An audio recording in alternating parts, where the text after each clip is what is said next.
ItaFootPod Podcast.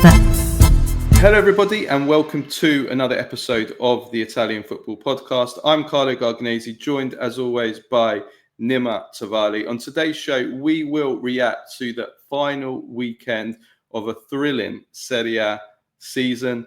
Napoli, of course, already champions from Friday evening. If you haven't already, check out my post-match reaction show on that on Friday evening. That's for Patreons only. Napoli crowned champions, but Antonio Conte will likely leave the club maybe as early as this week and potentially replaced by Max Allegri. So Nima will be happy about that. Lots to talk about that on today's show.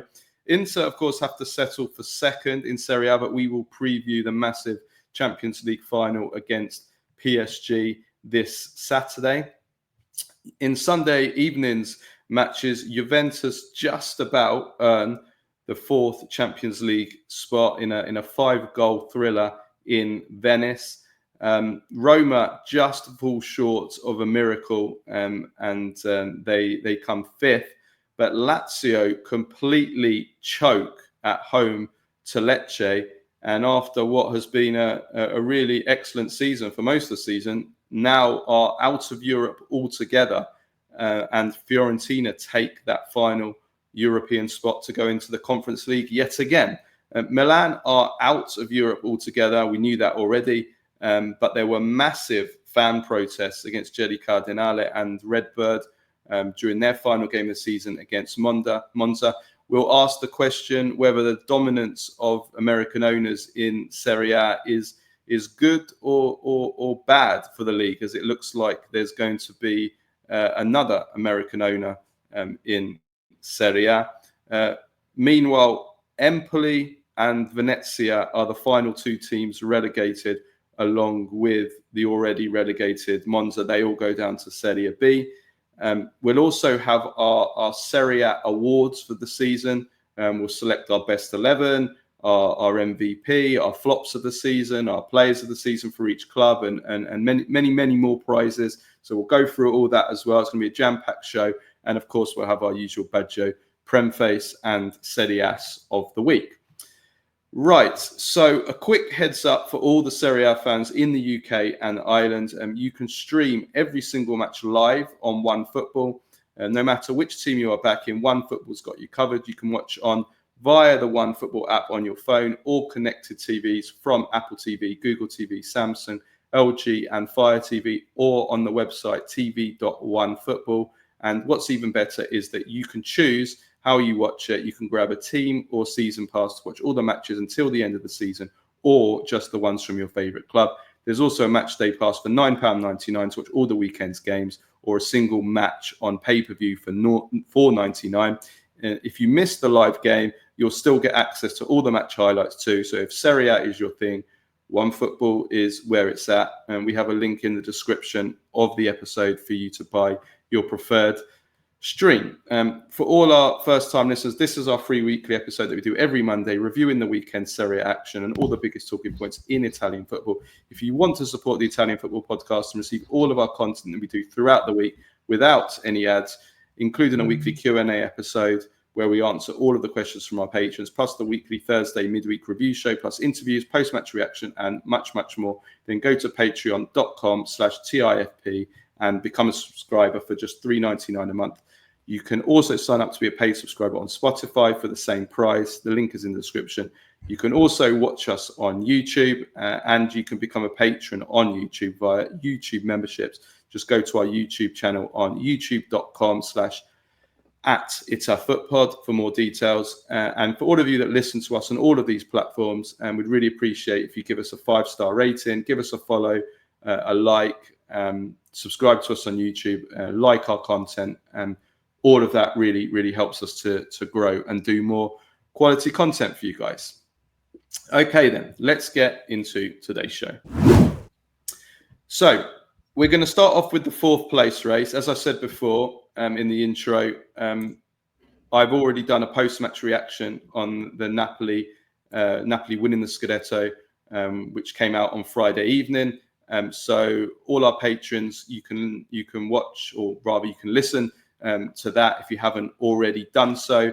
So we're not going to talk about that again today, but we will push it on later and talk about what's next for Napoli, Antonio Conte, and of course we will talk about Inter with the Champions League final. So we will come to both those two teams later. But first of all, let's focus on the race for fourth place, which is was one of the big was, along with the relegation race, what it was all about on Sunday evening.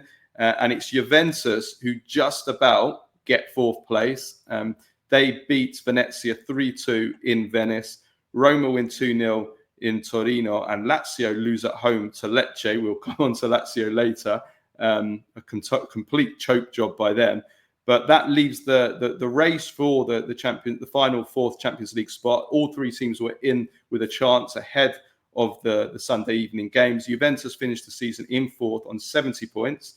Roma in fifth on 69 points, and Lazio slide all the way down to seventh with 65 points. So first of all, for Juventus, they just about get the job done. They really did, though, play with fire in this game, as they have all season. They went behind after a minute. They came back, turned it around to 2-1. Then Venezia equalised 2-2. Going into the final 20 minutes, and it needed a penalty from Manuel Locatelli 17 minutes from the end for Juventus to win the game 3-2 and just about get that fourth place. And again, I mean, the defending in this game by Juventus was abysmal, but they did show good spirit to come from behind and to again win and score the third goal after the equaliser. So they showed the spirit that probably under Thiago Motta, they wouldn't have won this game. So they won. But at the end of the day, all that matters is that they won, not the performance. This was all about getting into the Champions League, because if they hadn't have gotten the Champions League, as we said, it would have been a financial meltdown, disaster for the club. They probably would have needed another big capital injection from Exor if they were willing to give it. So it was crucial for their future that they got in the Champions League. I have to praise Igor Tudor. He came in a very difficult moment. I think he did a really, really good job to get them into the Champions League. He deserves a lot of praise the way that he's handled himself. Even at full time, he said, if you're not going to confirm me for next season, then I'm not going to be there for the Club World Cup. These are real values, I think, of a manager. And I think that, yes, he's not going to get the job, but I think maybe in 5 years' time, if he goes out with dignity, I think he'll be the permanent manager of Juventus in the future. So he needs a lot of praise. But now Juventus can look forward, and if Antonio Conte takes the job, we'll talk about Conte later, then they're now in a position where they can really build and become the team that they should be again. I think we're going to see Tudor in the Serie A next season anyway, regardless. I think he's proven both at Lazio and Juve what he can do, and that he is a solid coach. And I think a lot of people will look at that and will want to work with him. I don't think he'll be at Juve, but I do think that he will have a job in the Serie A next season. I'm fairly convinced of that. As for the game itself against Venezia, I don't think there was not really that much to talk about. I think it was, Venezia had a great start. They equalized, but Juventus never really panicked, and they were very calm and composed, which is, I think, very typical of Juventus under Tudor. It's a much calmer Juventus. He's brought in calm and a bit of like, everyone just, breathe, calm down. Let's get this systematic, get this sorted. Let's not panic. Let's not, the pressure that was during Thiago Motta, in which Thiago Motta didn't help to alleviate at all. He's done that. He's kind of just, brought everyone together. He's calmed it down. He's got the players showing pride on the pitch, and they got the job done. I don't think there was much to really talk about other than that. They got the job done. You saw how much it meant to them at the end of the final whistle. Players were very, very happy and were celebrating because it would have been an absolute disaster had they not finished in the top four. Now Juventus can look at this season as a bridge to the future. Okay, it went absolutely horrible. It was a disaster of a season. Looking at the amount of investment they did and the return they got, you could argue that it's probably one of the worst seasons this side of the millennium for Juve, because they look. If you just look at how much they invested and look at how much they brought in a new sporting director, which was this is going to be his first project, and the coach, and it all kind of spectacularly exploded and failed. But they managed to land on their feet. They came in fourth. They're going to go to the Champions League. Crisis or Armageddon averted. It's still a crisis, but because it's been a bad season. But it does kind of give them some hope for the future, because I think there are players there to build around. I think someone like Kefren Turam, I think even Koopmeiners, these are players that you can build around. A big question mark, of course, around Bremer with the ACL when he comes back. What is his physical status? What happens in attack? But that all hinges on who the sporting director or who the sporting CEO is going to be, and who that person will appoint as the coach. So, but overall, I think, that's the key now, isn't it? I mean, now Juventus can start planning, and they already have. We'll see what happens with the manager. Tudor will. Well, this didn't reflect well on Giuntoli either. He said before the game, Tudor's going to be the manager of the Club World Cup. Tudor comes straight out after the game and says that I will not go to the Club World Cup if I'm not confirmed as the manager. So again, that is a huge black mark against Giuntoli. Shows that he's not in control, and his power and his reputation there, I think, is taking another hit there. It doesn't look good on him. But I mean, the manager, we'll see. That there's plenty of time to talk about this. It looks likely that Antonio Conte is going to be the manager. We know Juventus have gone all in for him. We know that there's going to be a big summit at Napoli. We'll talk about Conte in a bit, but the chances are that Conte will be on the bench. Then there's the sporting director position, or the chief football officer, as is his official title, of Cristiano Giuntoli. Will Giuntoli stay? That's the big question. The latest I'm hearing, I spoke to somebody about this yesterday, is it's difficult logistically and time-wise to get Giuntoli out, given there's a Club World Cup in just over 2 weeks, and it's just a bit of a nightmare trying to work this all out. So he might survive based on that. What is for certain with Giuntoli is politically his power is very weakened if, as expected, Conte comes in. Chiellini's getting a promotion. I know for a fact that Chiellini doesn't rate Giuntoli, and so I don't think that is good. And so I think that if Giuntoli does survive, I see that in a year's time, if all goes well with Conte, I don't see Giuntoli. I think Giuntoli's really maybe got a year left in the job at best, I think. If I'm looking at it politically, from what I know, there's people I've spoken to, he's politically in a bad position now. Whether he will leave right away, I think his position, as we said in recently, I think his position is very, very much at risk after what has been, like you said, it's been a disastrous season, and most of it falls on him. The investment, the transfer market, it's been horrific. And John Elkann has, and I have to give Elkann some praise, he's notably stepped in and taken command like a leader, which I didn't think he had it in him. I didn't think he really cared enough. Giuntoli was going to give Motta more time. Elkann stepped in during the international break and said, no, enough. Motta's out, Tudor in. We've got to save this season. And now Elkann is more involved. Elkann has been the one pushing for Conte, the Chiellini promotion, the bringing the more Juventus identity back. Juventus behaving like they should behave. I mean, I think Elkann looks at Giuntoli and think, right, we're going to make more big investments this summer. Can I really trust Giuntoli? So his position is very, very much at risk. There's no doubt about it. I just think that logistically, with the Club World Cup coming up, that might save him for another season. But his power, regardless, will be weakened, and I think he's on borrowed time.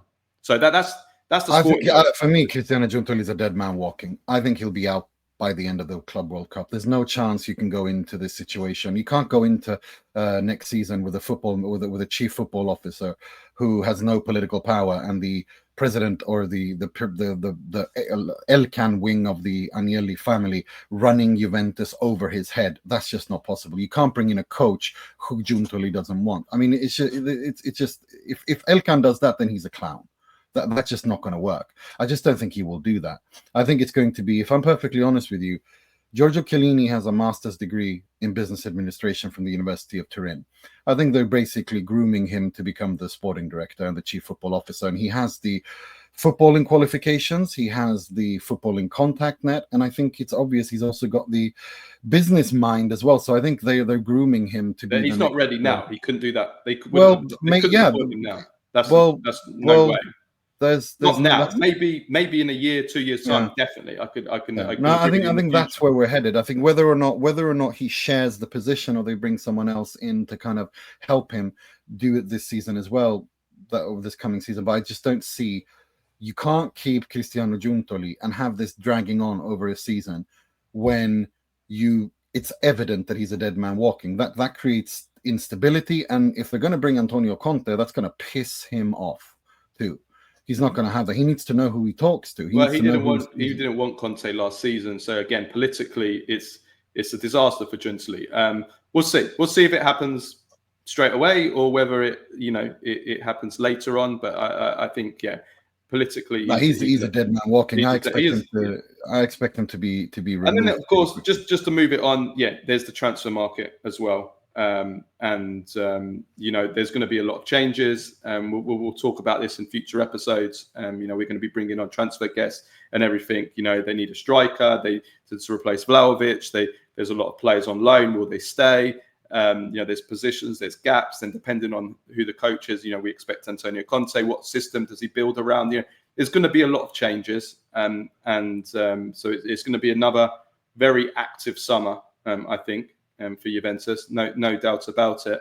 But what we're going to do today, Nima, is we're going to do it today. We're going to do it with Juventus and Milan. We'll do it into next week, and we will do it with the other clubs as well. So what we're going to do is we're going to run through the squad, and we'll put this out for our socials. We're going to run through the squad. You're going to read out, Nima, the name of every Juventus player in their first team squad, and you're going to ask me, should Juventus keep or sell them? Okay, so you do Juventus. Later we'll do Milan, and you can give the answers on Milan. So I'll give the answers on Juventus. So read through the squad, Nima, and then just say keep or sell, and I'll tell you. Mattia Perin, keep or sell? Keep. Pinsoglio, keep or sell? Keep. Di Gregorio, I assume. Keep. Yeah. Keep. Alberto Costa? Loan. Loan. Okay. Bremer, keep or sell? Keep. Gatti, keep or sell? Keep. Lloyd Kelly, keep or will be able to sell? Because sell. Who's going to pay for that? Renato Vega, keep or sell? Keep. Pierre Kalulu, keep or sell? Keep. Cambiasso, keep or sell? Keep. Juan Cabal, keep or sell? Keep. Nicolo Savona, keep or sell? Keep. Yunus Ruhi, keep or sell? Sell. Locatelli, keep or sell? Keep. Cope Miners, keep or sell? Keep. McKennie, keep or sell? Sell. Shocker. Vasilia Adzic, keep or sell? Loan. Kefren Turam, keep or sell? Keep. Douglas Luiz, keep or sell? Sell. Francisco Conceição or Chico Conceição, keep or sell? Keep. Please keep. Dusan Vlahovic, keep or sell? Sell. Kenan Yildiz, keep or sell? Keep. Nico Gonzalez, keep or sell? Ooh. Keep. Arkadiusz Milik, keep or sell? Sell. Kolomwani, keep or sell? Keep. Timothy Weah, keep or sell? Sell. Lorenzo Angele, keep or sell? Loan. Diego Pugno, keep or sell? Punch. Samuele Mbangula, keep or sell? Sell. Okay. Interesting. Do you agree with that? Yeah, I just don't think you'll be able to get any money for Lloyd Kelly. But the others, and the same thing with Dudusan Vlahovic, without paying half his wages. I think those more on who I want in the squad rather than taking too much into account the financial situation. Okay. Well, I mean, more the reality of it as well. Like, can you keep them or can you sell them or not? I do want to stress one thing also after watching the game, and this is my final point on Juventus, that I absolutely want them to keep Chico Conceição. Yeah. They should definitely keep him because, he's somebody that he's a fearless player. Even, he won the penalty that got Juventus in the Champions League. But, he's had some ups and downs. His end product is not always the best, but he's somebody that he's very young, and I think he's got something there. And I would definitely keep him. But I would keep him as an impact sub because he's the perfect impact sub player. So 1v1 player. And I would keep Mwani. I would get him on the loan because, again, he showed himself useful and he scored some important goals and he chips in with enough goals and he's versatile tactically. So I would keep them. So, and Vega as well would try but I know it's going to be difficult. There's a lot of players. They have to pay for Kalulu's loan as well. So these loan players, in fact, it's really been the loan players that probably dragged Juventus over the line in the Champions League this season. So I guess we can give some credit to Jinsky there, but no, that's probably about it, really. So I mean, it's been the loan players really that have been the best players this season. Let's move on to the Europa League, Conference League, and we'll start off with Roma first. So Roma win 2-0 at Torino, which means they clinch fifth place, and they just miss out on what would have been, I think there's no doubt about it, would have been the most miraculous job probably ever done in Serie A from Ranieri. Like, if he'd have got fourth place in the position that he was in when he took over in, was it November or was it October, November, when they were 2 points outside the relegation zone, to be 17 minutes away from qualifying for the Champions League. I mean, you just have to say what an amazing job he's done. He's been unbelievable. It's he's 1 point off the top 4 spot. It's truly remarkable what he's done, and I think if you look at the results since he started, that's a Scudetto charge. That's Scudetto charge form. He could have maybe even have won it, given how weak the Serie A was this year. Had he been from the start of the season, and if they had had this run of results and this string of results, they could have maybe even pulled off a miraculous Scudetto win. If you look at how the average points is since he took over and how they've delivered and the number of goals they've conceded and so on and so forth. So it's been an absolutely fantastic job by him. I think he deserves, the way that he's rehabilitated the squad, the way that he's shown that you can actually play football with this squad, you can get results with this squad, and he's got Mattias Sule reintegrated into the squad. He's got Svilar being outstanding. He's been exactly the medicine that Roma needed. And I remember back when he was appointed, I said that I think he's the perfect traghettatore because he knows the environment, he knows the piazza, he knows the fan base, everybody loves him, people enjoy being around him. He knows how to bring this the ship into harbor from stormy waters. But not in my wildest dreams did I expect him to perform at this level, and to perform at a level where, on average points, this Roma would have been in a Scudetto race had he started the season and kept this average, which is truly insane. So it's difficult to measure what he's done in words, and I understand that they want to, he doesn't want to continue. He feels he's too old and he wants to move on. But I really think they should have a long, hard think. I think both him and the club should have a long, hard think. Yeah, just to come in on there, I agree with you. just to come in on there, Ranieri said that the manager's already been chosen. They've already basically appointed the manager. He said that it's unbelievable that it hasn't leaked out so far. So Di Canio went on a little bit of a weird rant. Di Canio went on a Viola rant on Sky, talking about making quite weird references to Roberto Mancini last night, and that he could be in taken over at Roma, which I think is probably a good place for him to go to. He understands the city of Rome. He's been at Lazio for many years. He's been at Lazio such a long time ago that it's kind of no one, he's not really tied to Lazio, even though he was there as a player, was an assistant manager, was a coach. He's not like he's tied to Lazio like that. There's been so many years that have passed. He's been at Roma, he's been at City, he's been at the Italy. It's not like it's not like him going to Genoa. It's not that. No. He's still very much tied to Sampdoria, but he's not tied like that to Lazio. And I think there'll be some moaning, of course, about it, but I don't think it'll be too loud. And also, he's a big name, and I think what Roma is, they want someone who is a big name who can, bring them to build on what he's done. Well, I think that's the key then. The key is who is the manager, because if it's Mancini, that's another question. But if it's somebody, Ten Hag was there recently, for example, if it's someone that's a bit of a gamble, you'd say, well, why not keep Ranieri for another season? But it needs to be a manager that is strong enough and powerful not to be, smothered, I don't know if that's the right word, by the shadow of Ranieri, because that shadow is going to be a big shadow. And as soon as some bad results go against the new manager, you already know what's going to happen. It's going to be, let's get Ranieri back in.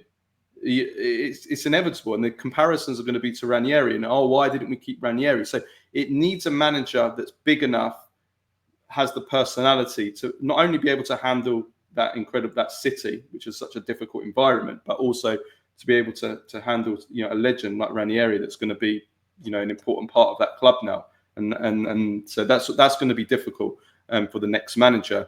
But yeah, I have to say, what amazing job, and well done to Roma for turning it around. And hopefully, now they can build as well for next season. I just got to say, I think Mancini would be an excellent choice for both Juve and Roma, where they are. I think they're kind of there's worlds apart in terms of finances, but where they are in terms of where they want to go, in terms of relaunches and so on, I think they're very in a similar position. And I think he's the right coach for both of those clubs, if I'm perfectly honest with you.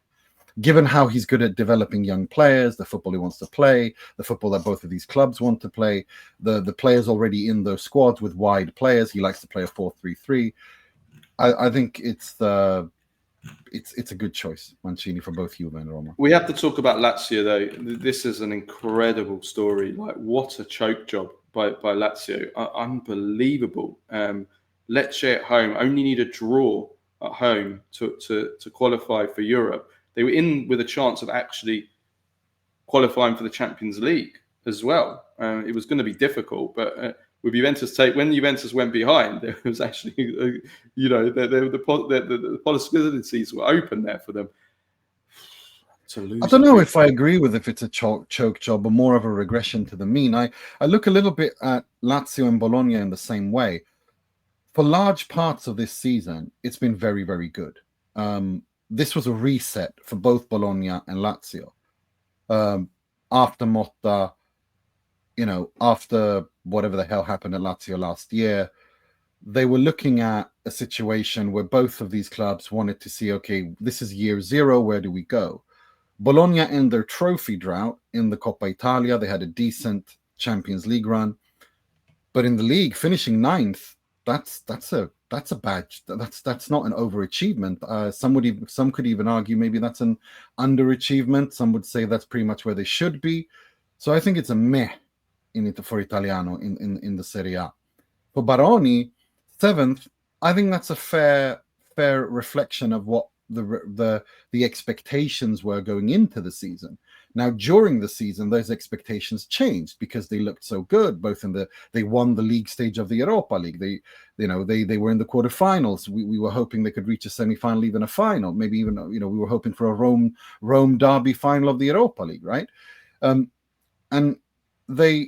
But as the expectations changed during the season, then I think we can say, okay, it was a choke job. But if we look at it from where they were when we started the season and then finishing 7th, I'd say that's kind of a fair. Yeah, I agree with that. I think if that's how I view Bologna as well. Well, Bologna's different because Bologna, listen, once they won that Coppa Italia, it didn't matter anymore. So they were in Europe. It was, and certainly by the last 2 games, it was irrelevant. So, but with Lazio, I agree with you in that if we'd have said back in August, Lazio going to finish 7th, no one would have batted an eyelid. It would have been like, well, yeah, that's probably what to expect this season. Some even would have said lower, actually, to be honest with you. But once they're there and they're in the position that they're in, and certainly going into that last game of the season, and even after playing well and getting a draw against Inter last week, you think, wow, all they need is a point against Lecce, and they can't even do that. I mean, that's a choke job, no doubt about it. And they've it's a real shame because they were so good up until kind of like February time, and then they really have just fallen away. The inconsistency in 2025. I think they haven't won a home game since February. I think they've got 1 home win in 2025. I think they've got I saw Stephen Moore from the Laziali, a friend of the show. I saw some stats that he was posting out. I think it's at 30 points from the last 20 games. Like, it's been a bad 2025 in terms of numbers for Lazio. But even during that time, they've had some good games. As recently as the Inter match. So it's very disappointing. I think over the course of the whole season, I think it's a travesty that this Lazio, that some of the football that they've played, and some of the players that have emerged this season, Zaccagni, Nuno Tavares, Rovella, Guendouzi, Castellanos before his injury. We've had some outstanding, Gila in defence. Has been fantastic. Like some of the outstanding performances we've seen from Lazio, I think it's a travesty for them not to even be in Europe. I think I have to say, I know they haven't been. I don't think it's fair that they're not in Europe. They absolutely deserve to be in Europe. They've given us some great. They've played a great role in this Serie A season. They deserve to be. They deserve to be in Europe. They do. But they on the day they bottled it. There's no other way to describe it. You've got Lecce at home in the last day of the season at home. And you don't, and you but lose. It's a Lecce that's fighting for its survival. They're fighting for survival, yes. But and when it comes to this point of the season, these teams that are in the relegation battle, they are horrible to face. But remember, Lecce were down to 10 men for the whole of the second half, and they still couldn't get a point. So it's a choke job on the day. But in terms of the whole season, yeah, I mean, look, as I said, I think because of both Bologna and Lazio suffer a little bit from the highs they had in the Serie A. They looked so good. They were for 2 months. I think Bologna was the team in the Serie A they were the best team in the Serie A. They were playing unbelievable football, but they finished 9th, and Lazio finished 7th, and that's a little bit of the regression to the mean that this is the quality they have. I think maybe when all's said and done, I do think that we kind of have a somewhat accurate reflection of where they are. And then, of course, we get into the analysis part of why they ended up where they did. But I think overall, this is what we expected. I'm looking at my predictions of the Serie A, and I had Lazio 7th, I had Roma 5th, I had Bologna 10th. So I'm not, that's kind of that's a kind of a fair, accurate reflection of my expectations of them over 38 games, even though the devil's in the details when you look into it. How did they play? How good did they play? And, as the season changed, as the season went up and down, the expectations changed, I'd say. But yeah, Lazio finished 7th. That's where they are. Bologna finished 9th. This is kind of what we can expect from them. I think whoever was going to miss out on Europe, you were going to feel a little bit sorry for them because it almost felt like with the exception of Milan, who we'll come to in a bit, who have just had a disastrous season, I think that, Fiorentina deserve to be in Europe. Lazio deserve to be in Europe. Roma deserve to be in Europe. Bologna deserve to be in Europe. And they are in Europe through winning the Coppa Italia. But I mean, I think all of those teams deserve to be in Europe through the league, if you know what I mean. Like Fiorentina went on that amazing winning run at one point, and then they fell away in 2025. Lazio, incredible first half of the season, 2/3 of the season, fell away. Bologna, incredible season up until the last month, 2 months where they fell away. So I feel like all of those teams deserve to have qualified for Europe through the league. But unfortunately they can't all qualify for Europe, and that's where we're at. But I mean, Fiorentina, though, if we can talk about them, they're in the Conference League again. It's a 4th year in a row. I think, is it time, Nima, that we rename the Fiorentina, the Fiorentina League? Yeah, the Viola League. It's important for Fiorentina to be in Europe. I think it's important for the way that they view themselves. Now they have to go and bloody win that league now. I mean, for goodness sakes, 4 years, 1 semi-final, 2 finals. This is the 4th time of asking. Raffaele Palladino's extended his contract. They need to get Prade and Palladino on the same page. They can't have a situation where they're constantly at each other's throats. It's not good to have them publicly bickering and bitching at each other, and they need to fix that. They need to. Someone has to either leave or they need to find a way to work together, because it's a shame, because I think there's quality there. I think Palladino is a good coach. I really think there's something in him. I really like the career trajectory I've seen from him at Monza and now at Fiorentina. I think the squad is good. I think he's shown that he can do something with it. Now he needs a bit of a calm environment to work in. And in order for that to work, then the Prade and him have to get along. You can't have a situation where Prade several times throughout the season comes out and criticizes the coach ruthlessly like he has this season. It's just not. This is not how. It's just not possible. He signed a new contract, didn't he, before the Conference League semi? So he should be fine for next season. But there's also questions over kind of like some of their key players. Will they be able to keep them? Like Moise Ken's going to be very in demand after an incredible season. He scores again in this game in the 3-2 win at Udinese, the winner, which got them into into Europe. So that is again kind of symbolic of their season. Like, what an amazing season he's had. But then there's others as well, that are going to be wanted by big clubs. Dodar, I maintain, I think he's one of the best wing backs in Serie A, and he deserves probably to play for a bigger club. And there's others as well. So De Gea, for example, what's going to happen with him? So there's that as well in terms of building for next season. Bologna, listen, yes, they fell away in the league, but it's been an amazing season, amazing job by Italiano. They won their first trophy for 51 years, and they played magnificent football along the way. I overlooked their little kind of the way they fell away in the league, because I think once they won that Coppa Italia, they just didn't care anymore, unconsciously and probably consciously as well. So incredible job by Italiano and by that whole project. Sartori, it's going to be I'm really excited to see what happens to them next season. Who stays? Who comes in? Do they build? How they build on it? How they do in Europe? Well done to Bologna as well. Yeah, but at the end of the day, they finished 9th, and that's kind of where I expected them to be.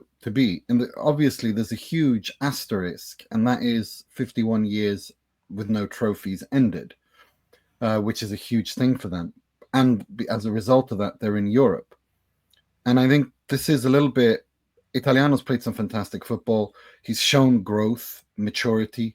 Defense, he's shown that he can organize a defense and still play good football. I think he's done the maximum he could, competing on 3 fronts with that squad. But at the end of the day, it's still a 9th place, which isn't an overachievement by any stretch of the imagination. It's pretty much bang exactly where they should be.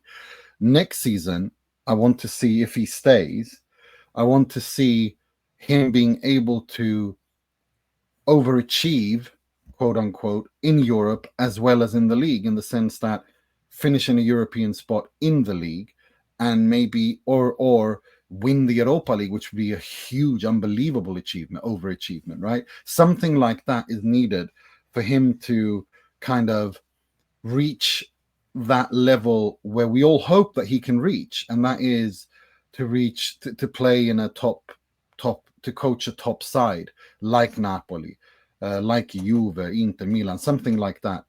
I really hope that these rumors of linking him to Spurs are just nonsense. I hope that Ange stays. I think it would be career suicide for Italiano to go to Spurs.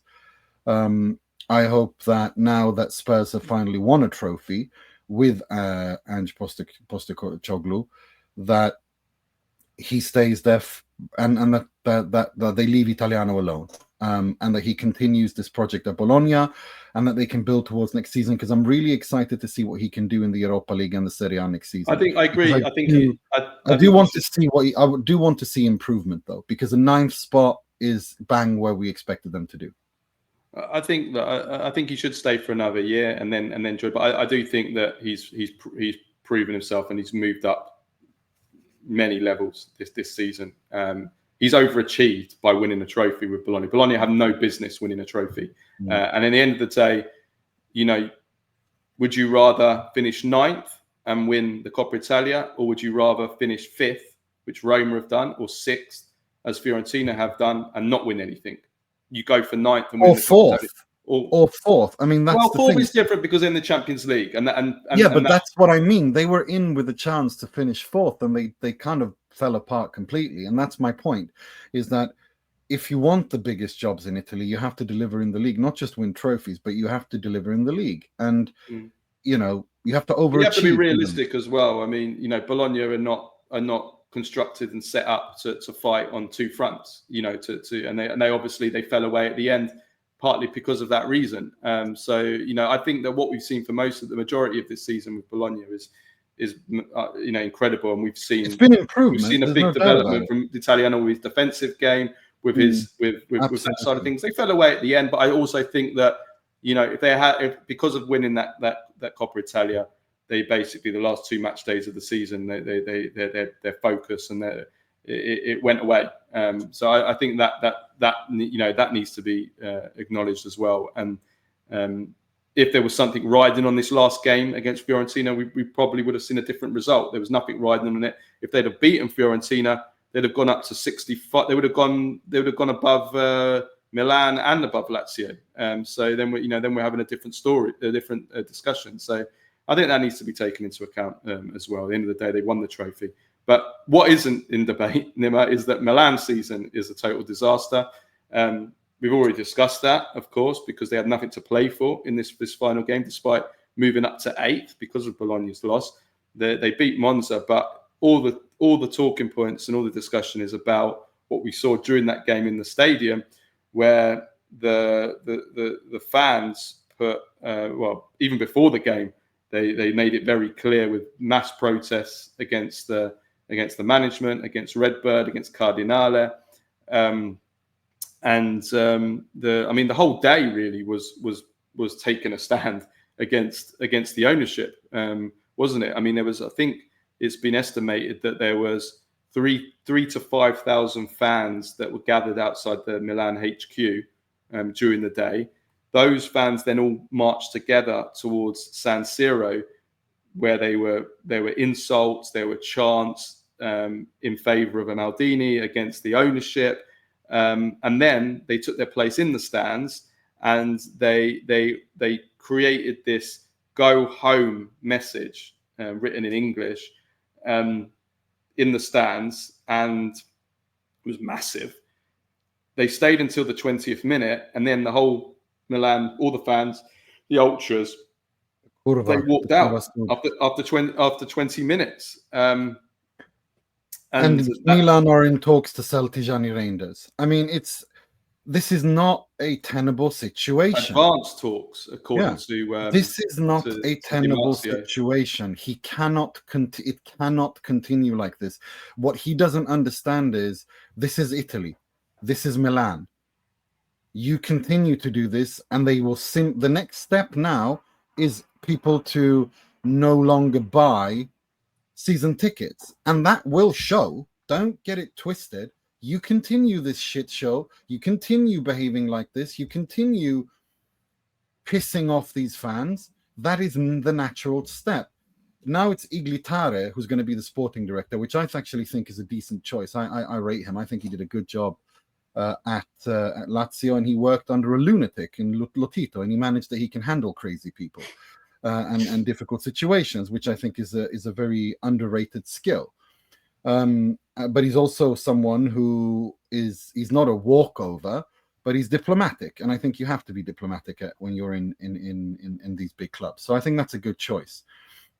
I think Paratici, at the end of the day, he wants to return back to Spurs and the Premier League and do whatever he can there, and so on. And Milan didn't want someone as combative as Paratici, which I can completely understand, because he's very, he brings his own set of challenges, even though I was a little bit more positive to him joining Milan than many were.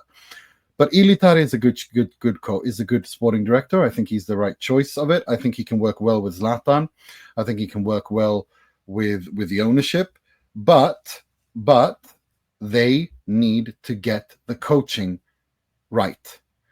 And for me, given where the mood of the club is, if you want to inject energy to the heart of a patient that's dying, the shot of adrenaline needed, and that is guarantees success immediately when you're not in Europe, there is only one person, that's Antonio Conte.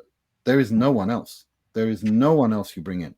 There is literally no one else, because also for Antonio Conte, yes, it would be another season of recharging and rebooting, but this isn't Napoli. This is Milan. They have a completely different set of financial muscles. They have a completely different pull. They have a completely different prestige. They have a completely other level DNA when it comes to pushing in Europe.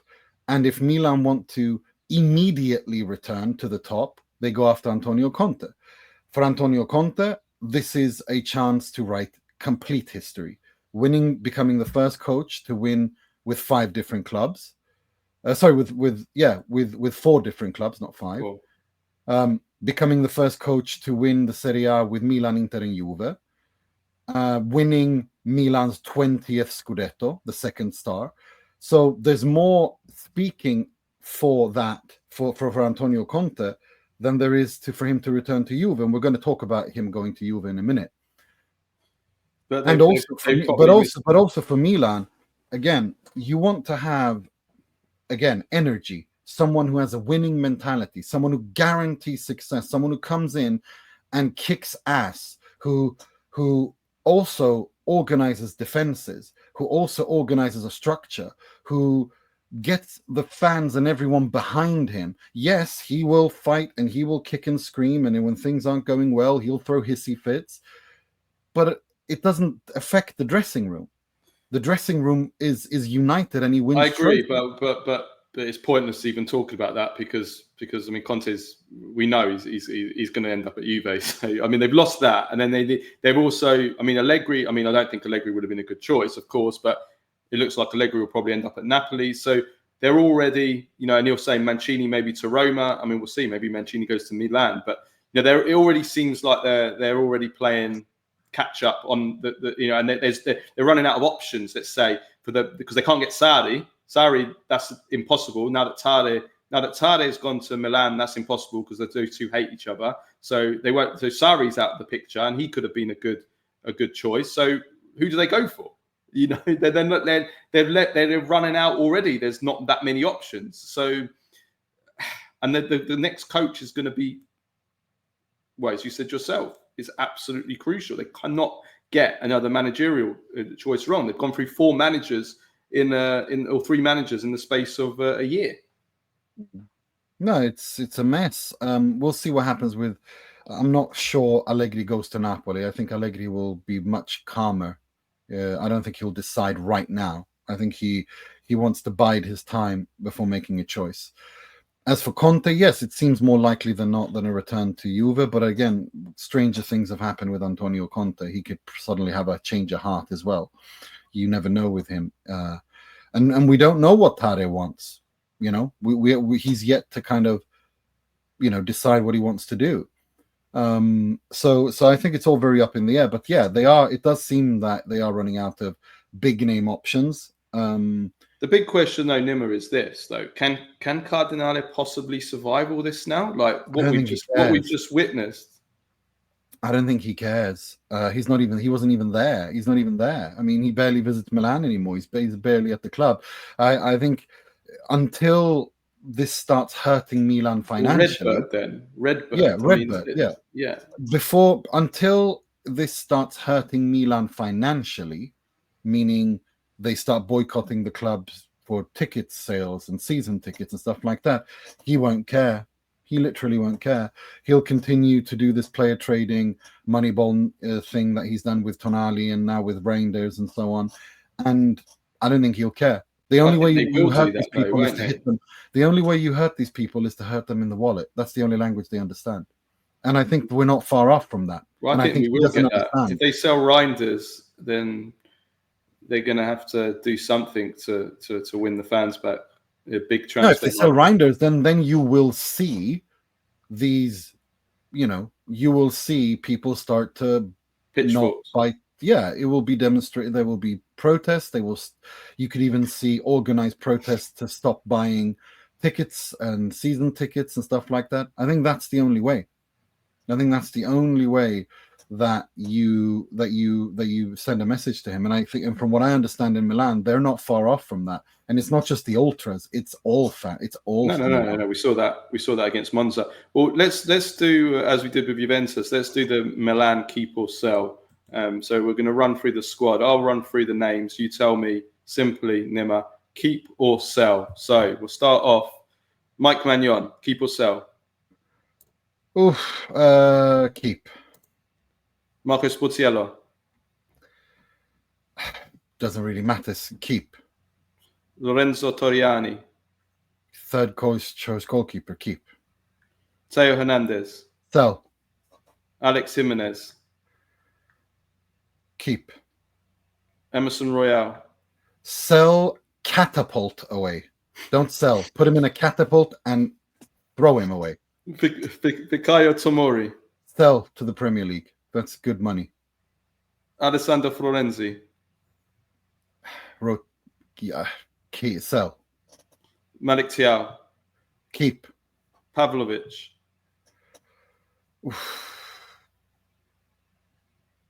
Keep. Kyle Walker. Keep. Terracciano. Sell. Gabbia. Keep. Loftus-Cheek. Sell. Tijani Reinders. Keep. Yusuf Fofana. Keep. Bondo. Keep. Musa. Sell. Santi Jimenez. Keep. Rafael Leao. Keep. Pulisic. Keep. Chukwueze. Sell. João Felix. If the other one is catapult, then tie this guy to a rocket and sell. Tammy. Sell. And Ricardo Sotil. Sell. And Jovic keep. Did I not say Jovic? No, you forgot Jovic. Okay, fair enough. A lot of change, though. I mean, there's going to be a lot of change. I mean, you've just given your opinion there. There's going to be a lot of change at Milan, and we will, like I said, we'll discuss that over the next weeks. There's a lot of those players are, loans, like Walker. He'll definitely go back, for example, and João Felix the same. So there's going to be the squad's going to look very different next season at Milan, no doubt about it. Udinese. I want to talk about, because this is related to Milan. So there are multiple reports in the Italian media over the weekend that the Pozzo family have agreed to sell Udinese to an American company for 150 million euros, which would end their their 39 years in charge. We don't know who the company is yet. And obviously there's nothing official about this, but it's pretty much everyone is reporting the same thing. So we'll see if that comes about. I'm not here. We're not here to, we have a relationship with Udinese as well. We get lots of players in the club. So, we're not here to criticize the decision to sell or anything like that. What I want to discuss here is the situation of the number of American owners that are in Serie A at the moment. There are currently 9 American owners. It will be 10 with Udinese. They are Milan, Inter, Roma, Fiorentina, Atalanta, Bologna, Parma, Venezia, Hellas Verona, who were bought in January. Until recently, Genoa as well, but they've now been sold by the Americans. And it will be, Udinese will be the 10th. I should say Americans, North America. 9 plus Bologna are owned by a Canadian. So, yeah, and let's remember, Oaktree aren't American. They're owned by a Canadian company, Oaktree. So they're Canadian as well. Just like, so let's say North American, but American-Canadian. Yeah. Now, some of these have been successes. Atalanta and Bologna have been successes. Atalanta have been a big success. Obviously, some of that predated I think Bologna is the one we can say has been. And Bologna, yeah. Yeah, Bologna. Saputo's done a really good job overall. Yeah, but others have failed, like Milan, obviously under RedBird. Roma, let's be honest, under the Friedkins, we have to be honest. So it's kind of hit and miss. I think that, like you said, Americans bring. I think there's good and bad. Look, Americans bring a lot that Italians are terrible at. We mock that Italians are bad commercially, the marketing side of things. Italians are terrible at that. They're clueless. They do not get it. I don't think they ever will. They don't even recognize the problems. The Americans are very good at that. Americans are very good at making money. Entrepreneurial ability to monetize and marketing and to monetize your brand is in sports is something that the North Americans are the best in the world at. We've seen that in their professional sports, from the NBA to the NFL to the NHL to MLB. There's, they're second to none at that, and there's no discussion. There's no discussion that they are the best at that. Yeah. The problem is the sporting side. Like, if they can leave, like, I think where they've left the sporting side. I'm talking about Serie A here. Obviously, there's ownerships further down the pyramid, and that's different, right? We're talking about just kind of Serie A here, the top, kind of like the top clubs. When they've left the sporting side, I think, to Italians, or it seems to have done better. It seems to have gone better when that's been the case. So, for example, Atalanta, Percassi's still basically run all the sporting side there. Well, they still co-own the club. Yeah, they still, so it's kind of different there. They're still kind of co-owners, but you know what I mean? Like, they're running the entire sporting side. The same with Bologna, with Sartori. They just gave him the keys and said, you do it. And the same thing at Inter. Marotta, the first thing Oaktree did was make Marotta the president.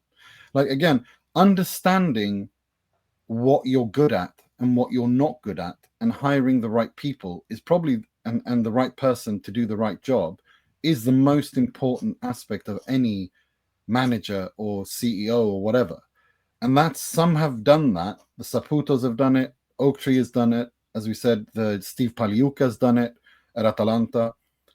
And that's really important. Getting the right person to do the right thing is really, really important. RedBird have failed in that regard. There's no discussion about that. There's no ifs, ands, or buts about it. The issue I have here, right, twofold, right? First of all, I don't want to sound like a raving Brexiteer here, but that's always a good way to start a segment. Yeah, but we don't want to become the Premier League, which hasn't been an English league for 2 decades now. It's completely sold out. It's sold out its identity, its morals, and it's owned by completely owned by non-English owners. The American input, the state-owned teams in the Premier League, like City, like Newcastle, Abramovich before at Chelsea. Now there's Todd Bowley. You cannot call it the English Premier League. It's not. It's sold out completely its identity. Is Serie A losing its identity as well, being sold just to America? If the league is owned by American owners, is it losing its? Is that an issue? I don't think so. I got to be honest with you. I think football is too globalized for us to have that. We're about 35 years late to have that discussion. It is what it is. This is the world we live in. The only thing I'm a little bit worried about is if it's going to be a situation where the American owners come in like the Friedkins, and then the Roma becomes like a pet side project, and they focus on Everton and the Premier League because that's where all the big money is. I don't like that. I want whoever comes in to focus and give their best for the league, to improve the league, to improve their own team, and to have the maximum ambitions. If they're going to come in and have focus on the Premier League and then have Roma as a pet project that they use to send their crap from Everton over to, I don't want that. I don't want that at all. I want every owner to focus fully on improving that club, and I want them to improve the league. I think it's the less power Lotito and Aurelio De Laurentiis have, the better the world is. That's just how it is. And right now, the league is held hostage by them. And I agree with that.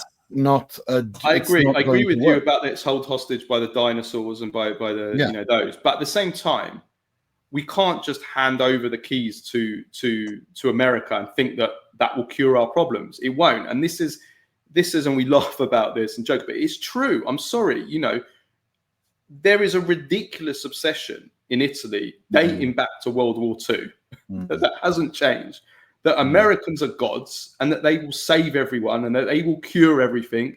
And this is an ingrained feeling that the Americans are coming to save us. Yes, he says the Americans are going to save us. It's America is the promised land. I don't know why I find that so funny every time you do that accent. It's the slogan. It's the land of the free, and it's the land of opportunity. And, it's an obsession. And I've told this story at all, because I'm a big film lover. I watch loads of films. You watch any Italian film set in World War II or just after the war, and there will always be a scene where you'll have a group of Italians, usually featuring a few older generation Italians, and they're all there with a one of these old radios, and they're listening on the radio what's going on in the war. And then all of a sudden, there'll be a news bulletin announcing that America has joined the war. And then you get all these Italians going, the Americans are going to save us, the Americans, Listen, if I had £1 every single time I've seen that scene in an Juventus, I would be a billionaire. I mean, in some cases, I think the attitude has been shaken off a bit. I mean, look at Milan. The Milan fans have realised that just because they're Americans, they don't just save you just because they're Americans. But it depends on the owner. It depends on the owner. It depends on it. But I'm just saying, generally, it's way too prominent in Italy. This obsession with Americans, and that Americans will cure. They're a panacea. They will cure us all just because they're American. Like they're somehow that they're gods. And I was speaking about this. My favorite example of this obsession, and this is so funny, right? Is there's a famous song by the legendary singer Adriano Celentano, right? Legend, absolute legend, good. Right? So good. Now, Celentano wrote an American rock and roll song with American lyrics, but the song had a completely gibberish title that made no sense at all. And all the lyrics, it was gibberish lyrics, which made no sense. It wasn't English. It just sounded like English to Italian. The name of this song is, right, and go and listen to it. It's actually a good tune, right? The song is called, I'm going to have to try and read this out. It's a really long word. The song was called Prisen Collinen Sinankin Siol Sol, right? That's the name of the song. Now, the intention by Adriano Celentano was to prove exactly the point that we've been mocking for years on this podcast. The intention was to prove that Italians will love anything that they think is American, even if it is complete gibberish, right? Which this song was. Now, he releases this song, makes no sense. The song is a massive hit. It's like one of his most loved songs. Everybody in Italy absolutely love it, even though it's complete gibberish. None of it makes not a single word in that is a word in any language, and it's basically about showing that the mass psychosis of illusion, the illusion of something being more important than the facts of that thing, and that's what he proved. And it was very interesting from a psychological point of view as well, the mass psychosis that can ensue when you have a climate, a perceived reality climate of a perceived reality versus actual factual reality. It's really interesting as a broader point, as a social experiment. That is absolutely true. I mean, I think it's true everywhere. It's true everywhere. But I mean, it's in this instance, it's true with Italians and Americans. There's an obsession. There is an aspect of that for sure. But I think that for our purposes in Italian football, I think we have to look at it like a case by case situation. I think it depends on the owner. I think it depends on what they view, what they care about, what they want to do, what kind of ambitions they have. Do they just see this league as a stepping stone, just another ownership in their portfolio, just another page in their portfolio, or do they actually want to build this league and improve? All I can say is for Italian football to actually move forward is to get rid of the dinosaurs as soon as possible. And the quicker they do that, and I'm not saying it's necessarily just American owners. I don't care if the owner comes from Mars, but the more you get rid. It might do with Juventus. No. It might do from the moon. It might be. But seriously, if you can bring in new thinking into a league run by people who say the most stupid things, like last week, De Siervo, I think it was the CEO of Serie A, saying that next season they're going to condition the spareggio on whether or not a team reaches the Champions League final or not, and it's just. I just can't stop. Like, what is he talking about? And does he not think before he opens his mouth? Like these kind of stupid Snoopy Band-Aid on a gunshot wound solutions, duct taping, it's like the doors to the airplane is broken and you put duct tape on it and hope it holds. This kind of nonsense in 2025 that Italian football has is exhausting. And the way that they don't understand that, and the way that they think that you can put these stupid, make these kinds of solutions that aren't solutions but create 7 new problems is exhausting. And the less power these people have, I think, is a good thing overall. But of course, you need to have the right ownership. You need to have the right majority. You need to have a majority that also understands the Italian culture, that understands the Italian mentality, that understands that Italy is one of the oldest countries in the world, one of the oldest places in the world that has a very specific history, and you need to respect that. You can't just bully in and do what someone like what's his name, like the RedBird have done, or what's the name, Mike Piazza did, and the complete spectacular failure that project was. Stuff like that. You need to understand the mentality. You need to be organized. You need to have a modern approach, but you also need to win the hearts and minds of the people over. And you do that by being diplomatic and having the right people in charge of the sporting side whilst you do the other thing. I mean, those kinds of things, that's the most important thing. And we don't even know who's going to buy Udinese. It's just an American group. Well, which American group?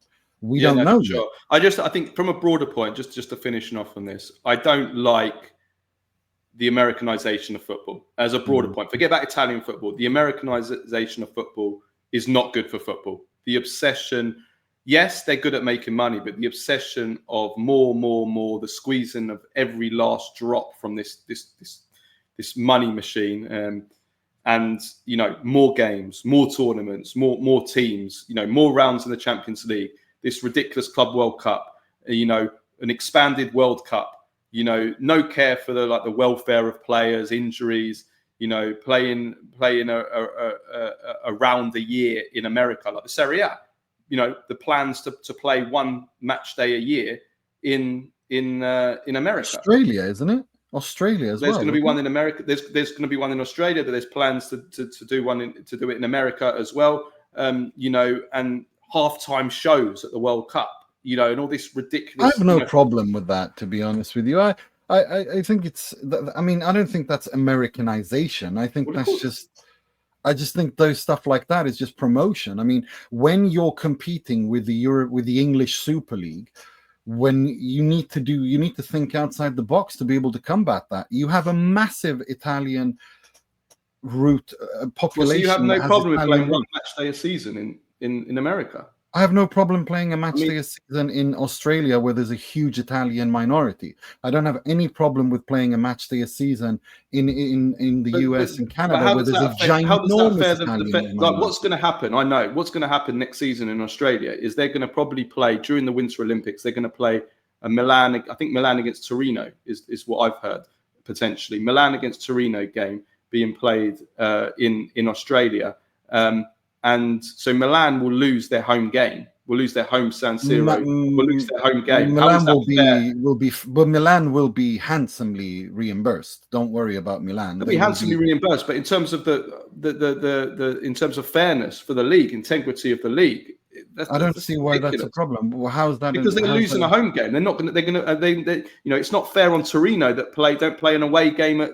Torino might be battling against relegation. They don't get to play away at San Siro. They get to play a game at a neutral venue and a game at. They'll play it at they'll probably play it. I mean, they could play it at the Melbourne Cricket MCJ, which is like 80,000, and there's lots of Milan fans in Australia. They'll have no problem filling that up. You'll see. I get the financial argument. It's not the financial. I'm talking about. That's not. I don't see how that. Of the league I don't see how that questions the integrity of the league of playing in Melbourne. Because a fair league, you play half your games at home, half your games away. If you're playing one less game at home, that's a disadvantage for you. And for the other side, for Torino, if they're playing one less game away and they're fighting against relegation, and it's 1 point, they end up saving themselves from relegation by 1 point because they got a point in a neutral venue. That's unfair. That's not fair on the team that get relegated. I don't think it'll be a neutral venue as such. I mean, I think they'll probably organize it as such that the majority of people going will be Milan fans, and there's a huge Milan fan group in Sydney alone that I'm aware of. So, Australia. I'm sorry. A league season, you play all the games in Italy. If you want to do cups, I could maybe be a bit more open to that. You want to play the Italian Cup, you want to take the Italian Cup abroad or something, I'm a bit more open to that. I don't like that either. But you cannot have a league season where you're playing some games away in another country. Is just ridiculous. I think the situation that the Serie A is in, they have to leave no stone unturned to try to grow and create hype around this league, and that doesn't include an idiot on Snapchat standing without his shirt on, putting his ham sandwich together. Okay, that kind of shit needs to stop. But if they want to actually grow the league and be a serious league and to use serious, tactics to grow the league in places where there is already a huge Italian community, like in Australia, like in Canada, like in the United States, like, for example, even in England. Why not play one game in Wembley?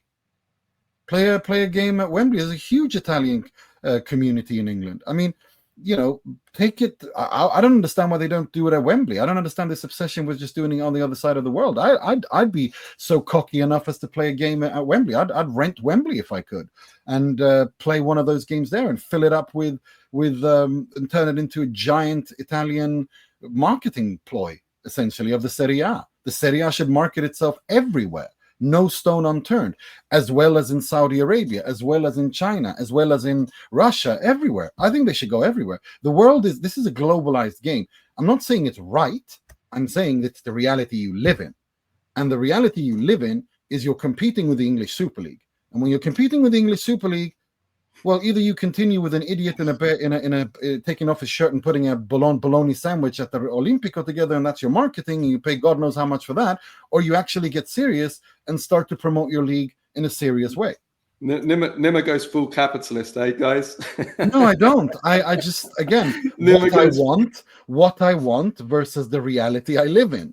What I want is something else. You ask me what I want every season is for Inter to win the quintuple every year and for Juventus to be where they belong in Serie D. But that's not very likely.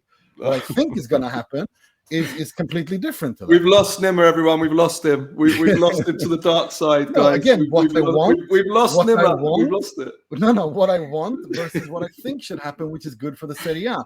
And I'm sorry, stupid Instagram hype of next week. Nima's going to be like, oh yeah, let's put adverts every 10 minutes in football matches. Let's make money through.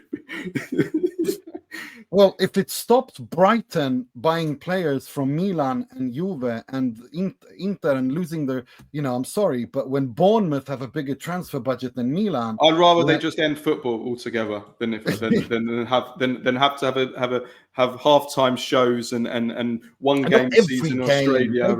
Not every game, and it's also, I'm sorry, but it's not just every game, but for the big thing, and also if they're gonna have halftime shows, then bring serious artists to it. Bring producers that know what they're doing. Don't bring Oppa Gangnam Style 15 years later after he was relevant. Okay, don't do stupid shit like that. Bring relevant artists. Bring whatever you need to do to grow the league. I have no problem with that. Look, again, reality as it is versus what I want. What I want is something else, but I know the reality I live in, and you have to adapt to it. Again, okay, all right, let's move on. We've lost him. We've lost him. We've lost him. Let's go. Let's move on. Let's move on. We'll discuss this. Competing with the English Super League. Nima, we'll discuss this during the Club World Cup. Don't you worry, because we're going to see some absolute shite going on there. Like bloody Infantino doing a sit-down interview with Speed. I mean, shit like this. I mean, don't even get me started. There'll be plenty of time to discuss that. Right. Antonio Conte, Nima, right? Of course, Napoli the champions. As I said before, listen to my post-match show on Friday for patrons to see all the celebration to Napoli's success. But it looks like that's where it's going to end for Antonio Conte because, well, the Italian media is pretty much unanimous here, and Di Marzio, who is always, very, very reliable, of course, on these things, has claimed that Conte and Napoli will, well, he claims they've decided to part company. It's a decision that will be confirmed on Tuesday, and it will happen after they have a meeting with the Pope on Tuesday, who's also American, by the way. Right. So the De Laurentiis has been dropping some hints about this as well. Of course, it's something that we kind of expected. I've thought since January, ever since the Kvaratskhelia thing, that something that would possibly happen. We'll know, I think, this week if it's going to happen. It looks like he's going to leave. There'll be time to talk about Juventus. Let's not go there with Juventus. Let's just focus this on the Napoli point of view first. Antonio Conte to leave Napoli. What do you make of that? And what do you make of, you've said maybe you don't think it's going to happen. If Max Allegri is the man to replace Antonio Conte, what do you make of that? Nah, listen. I'm saying if he takes over, what do you make of that? Look, it's... I think, first of all, we should talk about Conte leaving Napoli, and then we can get to the replacements. I think it was always going to be a maximum 1 or 2 season thing. I think we said it before going into this season that Conte found himself in a predicament going into this season after his brand was toxic and tarnished after the Spurs fiasco. And he knew he was at a crossroads in his career where he would either... his career trajectory would go the Mourinho route, where the biggest jobs are precluded from him, or he goes to Napoli, performs a miracle, and he's right up there with the biggest clubs once again. We're on option 2, the latter one. He's completed his greatest ever achievement as a manager. He's up there now, if not, in my opinion, he's the greatest Italian league manager of all time. I think winning it with 3 clubs, winning it with those 3 clubs, the way that he did it, Juventus, the mess they were, won it. Inter, not a decade, won it. Napoli, a much weaker squad. It has no business being in that position that they are in. They're no business being in a title race, much less winning it. As I think brilliantly summarized by our friend Patrick Hendrick at the end of the Napoli-Cagliari game, saying that, which has gone viral in Italy as well, saying that a season that started with Amma fatica ends with Amma vincut, saying it in Neapolitan dialect. That's how it started. It started with we have lots of work to do, or we have to work hard, and ends with we won.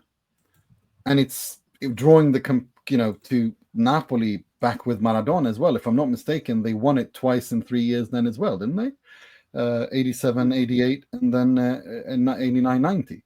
No, 86, 87, and 89, 90. Yeah, but within a 3-4 span, they won it twice, which is really interesting that when Napoli wins it in 2s. But the difference, of course, being now that they're in a De Laurentiis, he has risked a bit financially. He has won that second Scudetto. He has more political maneuvering room now. He understands what needs to be done. And Conte, I think, this will be a divorce, which will probably be the most amicable divorce in Conte's career, which is very ironic because all of us kind of thought that it's going to explode spectacularly. But instead, it turns out that the volatility of these 2 characters, they kind of found a terror balance between themselves where they kind of knew where the other one was and they balanced it out and they part ways calmly. It ends in a Scudetto. They can shake hands and say, thanks for this time. Now we move on. We both got what we wanted out of this arrangement. And now we can move on. Conte was never going to linger long at Napoli. I think what he needs to ask himself when he moves on is, and this is kind of what I want to talk about a little bit about the Juventus thing is, there's no guarantee that he will win the Serie A with Juve in his first season, because Juventus are in the Champions League, and Juventus will not accept him bottling the Champions League to win a Serie A title. That's just not feasible for Juventus in the financial reality they're in. He has to deliver in the Champions League. That's something that he has struggled with in his career. If we look at his career until now, playing in twice a week in many competitions, that's the biggest criticism against him, and that is a very factual criticism. However, one thing that I do think speaks for him actually being ready to do that is that it's a tactically versatile Antonio Conte. Yeah, I was going to say that, yeah. We've seen that this season. We've never seen that before. He's used to be so rigid and inside his box. This season, he's not. He's actually been very fluid tactically, because I've always maintained that when Conte is at his best is when his back is against the wall, there's no cavalry coming, and he has to perform with what he's got. And he's done an absolutely fantastic job doing that. So, but I'm just saying there is a risk involved. And of course, reheated minestrone soup and all that, the second round, second return, is it always going to be good, and so on. And also you have the whole shit show with Giuntoli, which we already discussed, who's the boss, and he doesn't accept stuff like that. Yeah, no, I think there'll be time to talk about Juventus, if it's confirmed. From the Napoli point of view, I would just say that, look, I think that from Conte's point of view, I totally understand why he's leaving. He knows that he's won the Scudetto with Napoli. He can't do any more. You can't. Like we're talking about being realistic here. Yeah. In 2025, no Italian team should win the Champions League in 2025. If Inter managed to win it, then that's a miracle. Just from a financial point of view, Inter are the 14th richest club in the world. They should have no business being in a Champions League final, potentially winning a Champions League. So then you take that down to the Napoli level, who, Napoli are not Juventus, Inter, or Milan. They don't have the resources, they don't have the power, they don't have the squad. They just don't.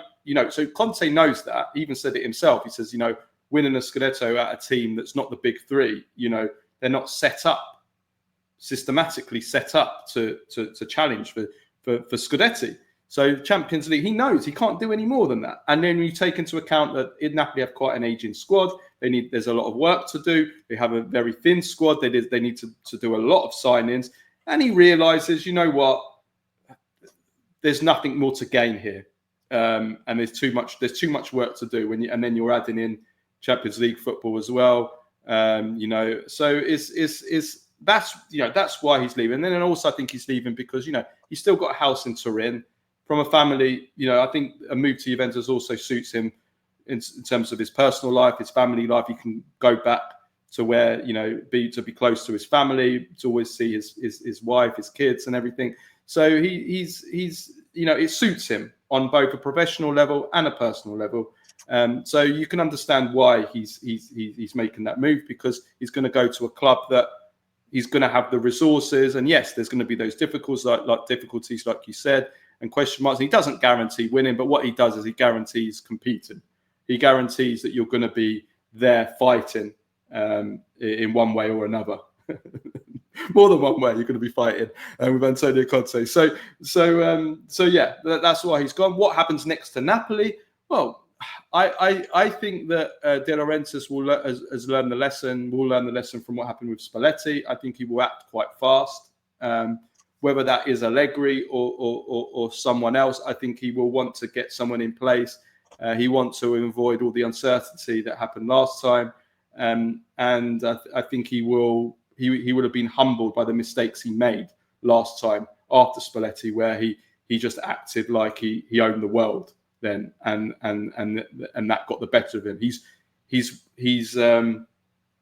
won. He's got a lot of credit back, and also, like I said in my post-match, we have to praise De Laurentiis, because to win 2 titles with Napoli is an incredible achievement, especially when you take it when he bought the club up from bankruptcy, reforming the club. Where were they? In Serie C. It's unbelievable the job that he's done. He's done it on a profit, which he likes to remind Milan, Juventus, and Inter all the time about how his club are always in profit. Though those clubs are in debt and they have to have bailouts and capital injections and all this kind of stuff. But he's right to an extent. He is right. He's done an incredible job, and he will go 100%. Down, whether we like it or not. He will go down as one of the greatest presidents in Serie A history. There's no doubt about that. Absolutely. 110%. He will do that. But just to finish up, like on Conte, before I go to Napoli, Conte, I think if I were Antonio Conte, I would have a long, hard think before I go back to Juve, because if Milan are there and there is a chance to go to Milan, I think he should take it. I think he should. It would immortalize him in ways that no one can even discuss. And at Milan, he can actually get what he wants. He will be able to do what he wants, and that is to stay a couple of seasons and charge and build a dynasty in a way that he could do at Juve as well. But I feel that there's a little bit of a risk involved at Juve as well. The problem is with this, though. I look at everything that Conte's achieved in his career, and I think, well, what else is there to achieve? Okay, from a league point of view, yes, there is that. Go to Milan, become the first ever, for sure. But then I think about what is it that grates at Conte? Where has he failed in his career? He's failed relatively in Europe. He's never done it in Europe. He has failed in Europe. Well, he has. He's failed in Europe. I would like to think that Conte, at his stage in life and of his career, he's going to be 56, that he gets to a stage now where he says, you know what? Now I've got to try and prove myself in Europe. Again, it's not realistic to expect an Italian team to challenge, let alone win the Champions League, whether you're managing Napoli or whether you're managing Milan, Inter or Juventus. I'm sorry, you're not. So if he really wanted to win the Champions League, he should be joining a Premier League team or PSG or someone, or Madrid or Barcelona. But I think that if he's choosing between Milan and Juventus, well, Milan are not in the Champions League. Juventus are. So maybe there's more to gain in that sense going to Juventus than there is at Milan. It's funny you mention that, because I think in this aspect of winning leagues and being unbelievable in winning leagues and not being a failure in Europe, he's the Zlatan Ibrahimovic of coaches, and unbelievable in the league, but can't make it in the Champions League, where in the European Cup, okay, Zlatan won an Europa League, was the top goal scorer when Man United won it, if I remember correctly, but still didn't really make it in the Champions League, if we're perfectly honest. He never won it. He was never close to winning it. Same thing applies to Antonio Conte. And what I'm saying is, Zlatan made the biggest mistake and misjudgment in history when he decided to leave Inter to go to Barcelona. I wonder that if Antonio Conte is now not in that position where he needs to choose very wisely. I'm not saying going to Juve would be a mistake. I'm not saying going to Milan would automatically means he wins the Champions League. No, I'm saying he has now managed to come back and rebuild himself. He has to choose wisely, and I'm just saying that it's not clear cut that going to Juve will be that success as many will have that to the see. Problem is that, Nima, is that outside of Serie A, there are no big jobs available. Certainly not yet. And well, that's what this summer. Yeah, this summer there isn't. There isn't. The Premier League, there's nothing available in the Premier League unless, Man United just. Why would you wouldn't go Man United unless Man United sack. No, I don't. I think the English in which they won't. Unless Man City. I mean, Guardiola surprisingly walks out of City, but I don't think that's going to happen. And also, we don't know what's going to happen with the trial. They might get thrown out of the Champions League with a points deduction. So there's that. And then, Bayern's not available. PSG's not available. Madrid have got Alonso, and Barcelona have just renewed Flick. So there's nowhere to go in Europe. So what do you do? You take a year out and wait for a potential opening. No. I think he should go to. I think Milan or Juve is where he should go. What I'm saying is, I'm not saying that it would be a failure to go to Juve. I don't think he fails in the Serie A. I just don't think that's it's in him to fail in the Serie A. What I'm saying is, I think he needs to choose wisely, because I'm not as certain that going to Juve will be that success that many will automatically seem to think it is. There's many dimensions. There's the Giuntoli thing. Okay, as I said, that's mitigated by his ability that he's shown this season to play many different formations, be very much more pragmatic in his approach.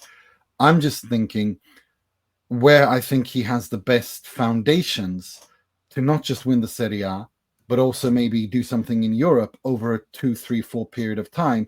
I think, in my opinion, there's more speaking for him to do that at Milan right now, perhaps, than there is at Juve, because he's already been there and he will always be compared to that Juve that he built. I think that might be something that harms him.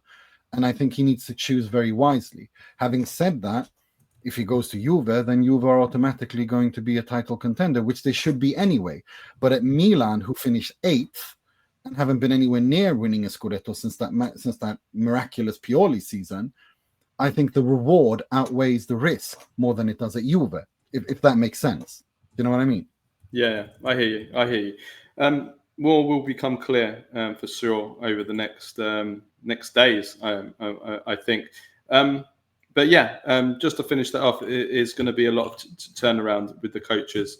Juventus, Napoli, Milan, Roma. As for Allegri, can I just say one thing about Allegri? I'm not certain that Allegri goes to Napoli. I think Allegri is too cunning to lose his cool this quickly when he's been biding his time.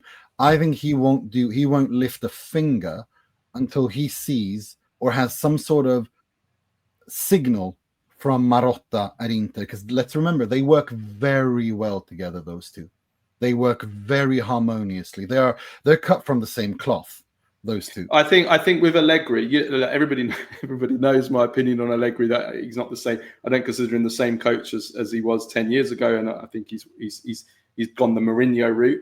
But what I will say is this: if I look at those, like I just said, there's a lot of openings in Serie A this season. This summer, there's Juventus, there's Milan, there's Roma, there's who have I missed? Juventus, Milan, Roma, Napoli. Potentially Inter. Napoli, potentially Inter. We'll see what happens with Inzaghi. But I think that out of those, the roles that would suit Allegri the most are Napoli, and potentially Inter. And the reason why is that those have got experienced, ready-made teams that don't need developing, and that have dressing rooms also that need to be handled. And that is where Allegri has shown himself to be in his career, and I say career, to be at his best. When he goes to a team that needs developing and building, as we saw at Juventus in his second spell, he's not that man. He can't do that. He hasn't got this. So if you send him to Roma, who they've got some experience, but there's work. There's a lot of work, and they're not at a level of those other teams. Milan, a lot of developing to do, plus reheated soup and all that. Napoli have got a quite an old experienced team. Same with Inter. Then he comes in there, and I think that his skill set is more suited to that. Exactly. Whether or not he's still a Mourinho, in terms of where he's at in his career now, time will tell. But I'm saying that if he's going to succeed and be a good manager, I think those if I was Allegri, I certainly would. I would snap your hand up and take that. I agree 110% with all of that. The only thing I want to add is I would wait. I think he wants to wait. I think he will until he receives some sort of signal from Marotta that there's nothing to talk about. There's no room at this inn. Inzaghi staying. Then I think he'll bide his time because it's not the first time. Well, maybe he's got that. Maybe he's been given that. Maybe he's been told that already. If he's been given that, then that's fine. Then he'll probably go to Napoli because he knows that at Inter under Marotta, they've worked together. They've performed miracles before in Europe, and he could do it again. And this is a team that needs some rejuvenation, but they're still going to want to. They need a lot of rejuvenation, but there's still a team that has a core of experienced players in 27, 25, 26, 27 years old, from Bastoni to Barella to Lautaro to Thuram. He can work with that, and he understands that, and he can win trophies with that. So I think that he's going to be very calm here. I think it depends. The way I see it is, unless if Allegri, by the time this comes out, is signed for Napoli and Conte's gone to Juve, I interpret that as Inzaghi staying, unless Marotta has made.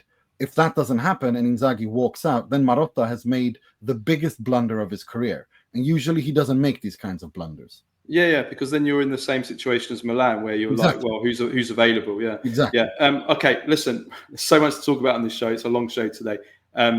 Relegation race. Let's talk about that just for a few minutes then, because this was obviously a big Monday or Sunday evening was a big evening for the relegation race. At the start of play, there were 5 teams potentially that could be relegated and 2 relegation spots up for grabs. As it happens, Empoli and Venezia go down. I'll read out the results first. Venezia lose 2-3 at home to Juventus. Empoli lose 1-2 at home to Verona. Parma win 3-2 at Atalanta. An incredible comeback from 2 goals down at half-time. And Lecce, with the result of the match day, winning 1-0 at Lazio to rob Lazio of a Europa League place or European place and save themselves. So it's Lecce that saved themselves along with Verona and Parma, and it's Empoli and Venezia that go down. And all in all, Nima, over the course of the season, what we've seen over the course of the season, I think that's fair. I think that the 3, if you take away the first month of the season where Empoli started well, I think after that, I think these have been the 3 weakest teams. I think it's fair. I think we've got the right 3 teams have gone down. I think so as well. I was just checking. I had Venezia and Empoli going down. I had Como as my 3rd going down. I didn't expect Monza to collapse like they did. But yeah, I agree. I think this is kind of what we had. But I have to say, with Venezia, I think there's a little bit more. I had all 3 of these going down. Yeah? Actually, I got it right. Nice, yeah. Nice one. I got it right. Yeah, I thought Empoli wouldn't have the firepower, but as it happens, yeah, they didn't. Yeah, they didn't really have the firepower. No. I look Venezia. I think is a bit is the most positive surprise there, because Di Francesco had them fighting until the very bitter end, and that's impressive. That's not what I expected at all. I don't think many people expected it either. So that's a positive, even though that will mean nothing to them as they go down. Empoli, look, it's. I hope that they continue their young Italian project, because they continue to develop young Italian players. And I'm a little bit sad that they went down, because they're one of the few clubs that actually play young Italian players. Yeah. And so I hope and they've actually got a few really promising young Italians as well, like Fazzini, the Marianucci, Vizzi. They're good players. I think they got It's a shame. But my heart, Esposito, Colombo, they've got a lot of it. Yeah, it is a shame from that point of view. It's a shame. It is, but my heart is obviously happy because of the geographical spread of the Serie A, that a team from the south of Italy stayed up in Lecce, because I think it's important for the Serie A to have, geographical spread and representation from all over Italy. So, and Lecce is, the fact that they managed to, stay up 3 years in a row is really, if I'm mistaken, that's a historic feat. I don't think they've ever done that before. Read somewhere. I'm not sure. Parma had no business being where they were, and they've been really good under Kivu. And again, they come back and win 3-2 at Atalanta. When they at half time they were in trouble, because at half time Lecce were 1-0 up and Empoli were 1-1, and they were basically an Empoli goal away from going down, which would have been a real travesty with the players that they've got. They've got so much quality, so much young talent in that team, that if they can keep them all together, I mean, I know that Baroni might go to Inter. There's some others that are going to be big clubs are going to want. They might lose players. If they can keep all those players together, they get the right. With Kivu, who has really impressed me, I think they can have a really good season. I agree. I think Kivu's going to. I hope they keep Kivu, and I'm looking forward to see what Kivu can do. I think he's going to have he's a one to watch for next season as a young coach goes. I like what I've seen from him so far at Parma. Yeah. The teams that have been promoted quickly. So Sassuolo and Pisa are already up. And then the playoff finals between Spezia and Cremonese. So that the third team will be from there. So Sassuolo straight back, Pisa are back, and we'll see if Spezia can make it back up as hope well. Spezia, for selfish reasons, no other reason, that I think Pio Esposito is a potential super talent, and I would like to see him come to the Serie A with Spezia and play with Spezia in the Serie A. It's an environment that I want him to make his real debut in, an environment that he knows, where he's become a bomber in the Serie B, and I want to, in that environment, in that club, I would like to see him extend the loan. He's extended his contract with Inter. Inter don't want to sell him. And I would love to see what he can do at Spezia, where he will be a starter and they will most likely build around him.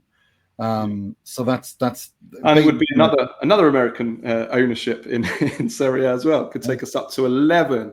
Right. Other Serie A fixtures. Just Bologna 1, Genoa 3. As we said before, we'll talk about Venturino in the Baggio of the week. Yeah. So let's do the Serie A awards now. Right, quite a few to get through. So I'm first of all going to start with the team of the season, and I'm going to read out my 11 first, and then Nima's going to read out his 11, and then we'll kind of explain our reasons why. So I'm going to go for 4-3-3 formation. In goal, Mile Svila. Defense, Dumfries, Rachmani, Bastoni and Nuno Tavares. Midfield, I've got Tijani Reinders, Scott McTominay and Nico Paz. And then in attack, I've got Riccardo Orsolini, Matteo Retegui and Moise Kean. Nima. It's difficult for me to disagree with a single one of those choices. I wanted to go with a 3-5-2, and I think I'll go with a 3-5-2. I have Svilar in goal. I have Dumfries and Tavares as my wing backs. I've got Rahmani and Bastoni as central defenders. But I think Coppola from Hellas has been unbelievable, and I think he deserves to be mentioned.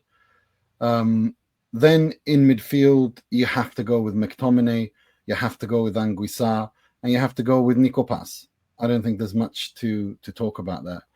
And then up front, it's Retegui, Kean. So that's my team, my 3-5. Quite similar. Yeah, quite similar. Teams, yeah. Just I think Coppola deserves to be there. I think he's been unbelievable. Coppola does have some outstanding numbers. this season. I think he's been for sure. phenomenal. I did want to single out. I mean, most of the players we talked about have got lots of praise this season, but I do think that Rachmani's somebody that hasn't got enough praise. I said that on my post-match. You know, somebody that played all 38 games for Napoli, and he's been the constant in that Napoli defense, which is the best defense in Serie A. So I think he deserves a bit more praise than 100%. And also because so far in his career, he's always been good when he's had a Koulibaly or a Kim Jae holding his hand. Well, this time around, he was the one holding the other's hands. Yeah. He was the constant. He was the player that they built around. In, of course, Conte's rigid He was system. The leader. He was the leader. He was a leader. Yeah. He was the leader. He was the leader, without a doubt. And that's a development that I personally didn't think was coming. I know Patrick Kendrick will be thrilled because he loves Rachmani and he's always believed in him. I didn't think he had it in him to be that leader, that focal point. I expected Buongiorno to be that guy, but because of the injuries that he had, it actually turned out it was Rachmani who was that guy. Yeah. Of course, supported by a fantastic... Well, he struggled a bit last season, quite a bit last season, and then so I guess the Conte effect probably also helped him. It unlocked his potential as well. So, yeah. But I think I think we've got pretty much the team. There's a few players that could have got in. I mean, I think Di Lorenzo has had a very good season at Napoli, but I mean, you can't not have Dumfries with his numbers. You know, then left back, that Tavares really had an unbelievable, world-class first half of the season, but then the second half of the season really did very little. But he gets in for that because there also isn't that many contenders at left back. It's been a poor season for left backs, I think, in Serie A. Gosens has been quite good, I think, for Fiorentina. And then in midfield, I mean, Anguissa, somebody that I considered. I think Thuram at Juventus has been outstanding as well. You know, but in attack, Thuram outstanding in the first half of the season, but then, you know, a bit disappointing in the second half. I think Retegui and Keane pick themselves, and then it's just whether you go with three up front or you go with two up front. And I think Orsolini has been absolutely magnificent for Bologna, which is why I went for him. But let's go through, Nima, the best for each position in Serie A. So we'll start off with the goalkeeper. I think we're going to have the same one here. So best goalkeeper, Miles Vila from Roma. Agreed?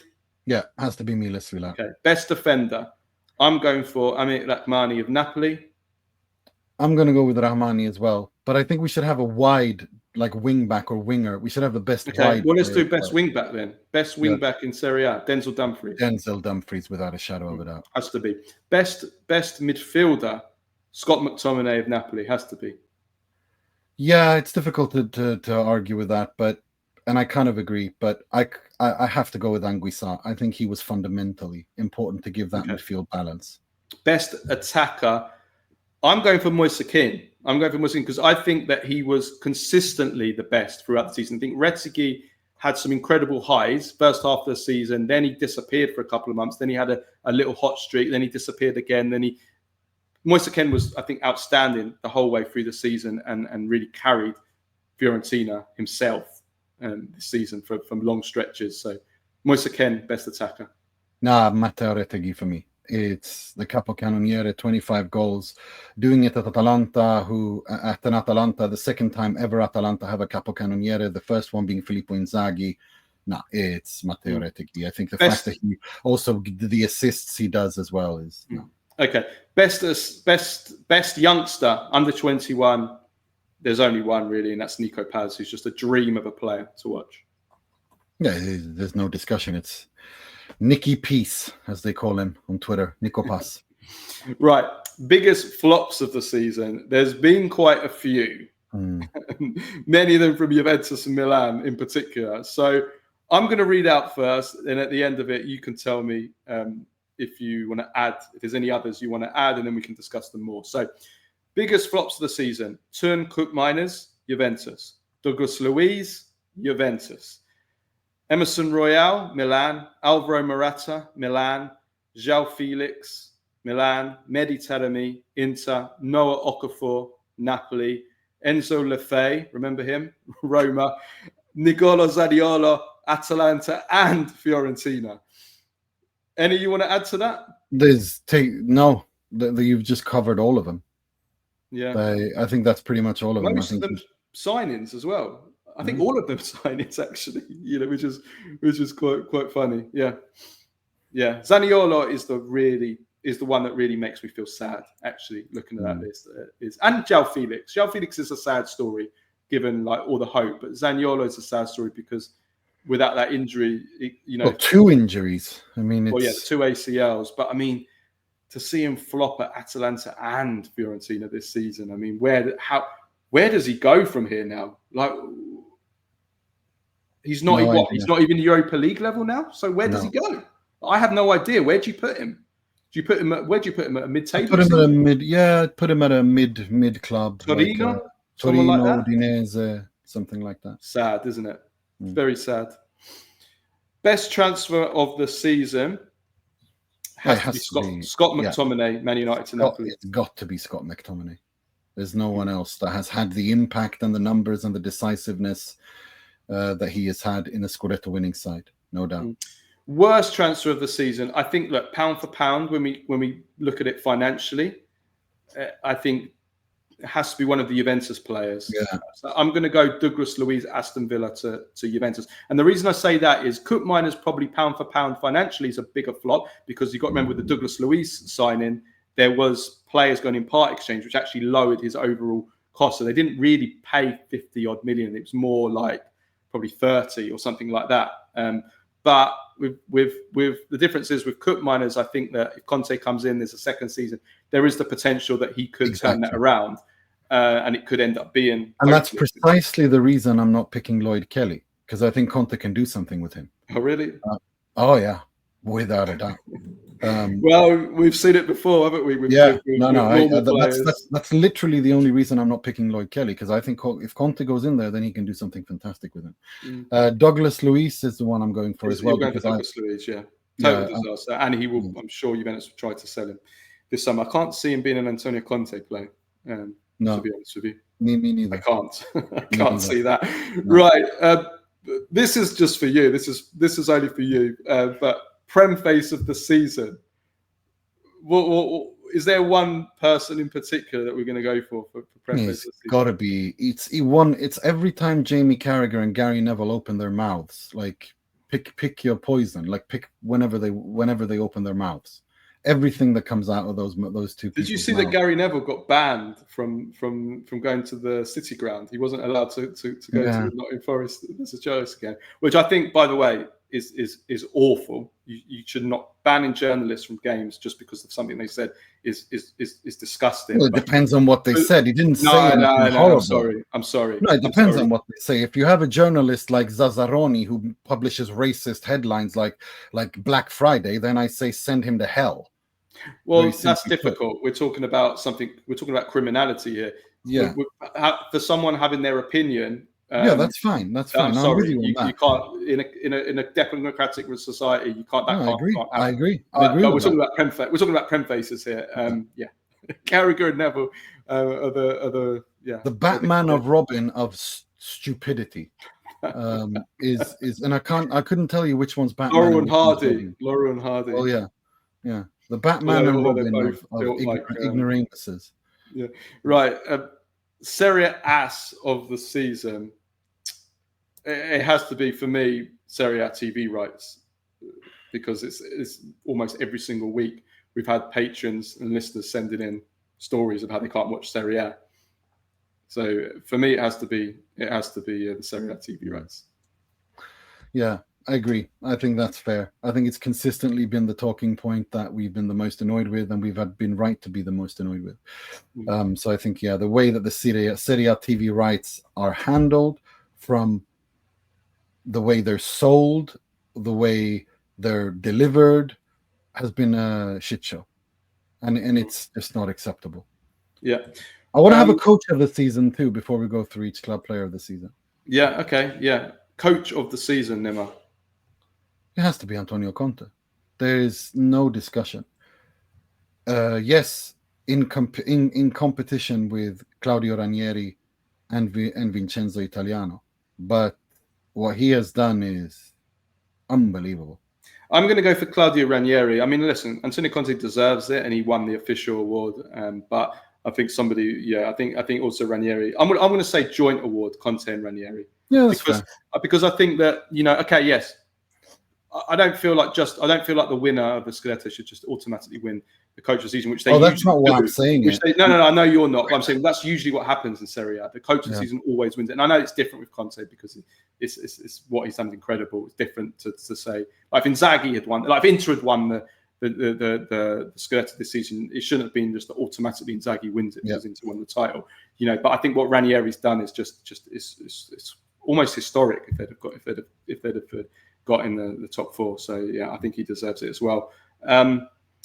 But yeah, that's our awards. What I want to do just before we move on is I want to go through each Serie A club and pick a player of the season for each club. And let's do this quickly, yeah. So just bang bang bang, boom boom boom, boom boom Becca on each single team. So I will read out the name, then I'll say mine. You say yours straight after, Nima.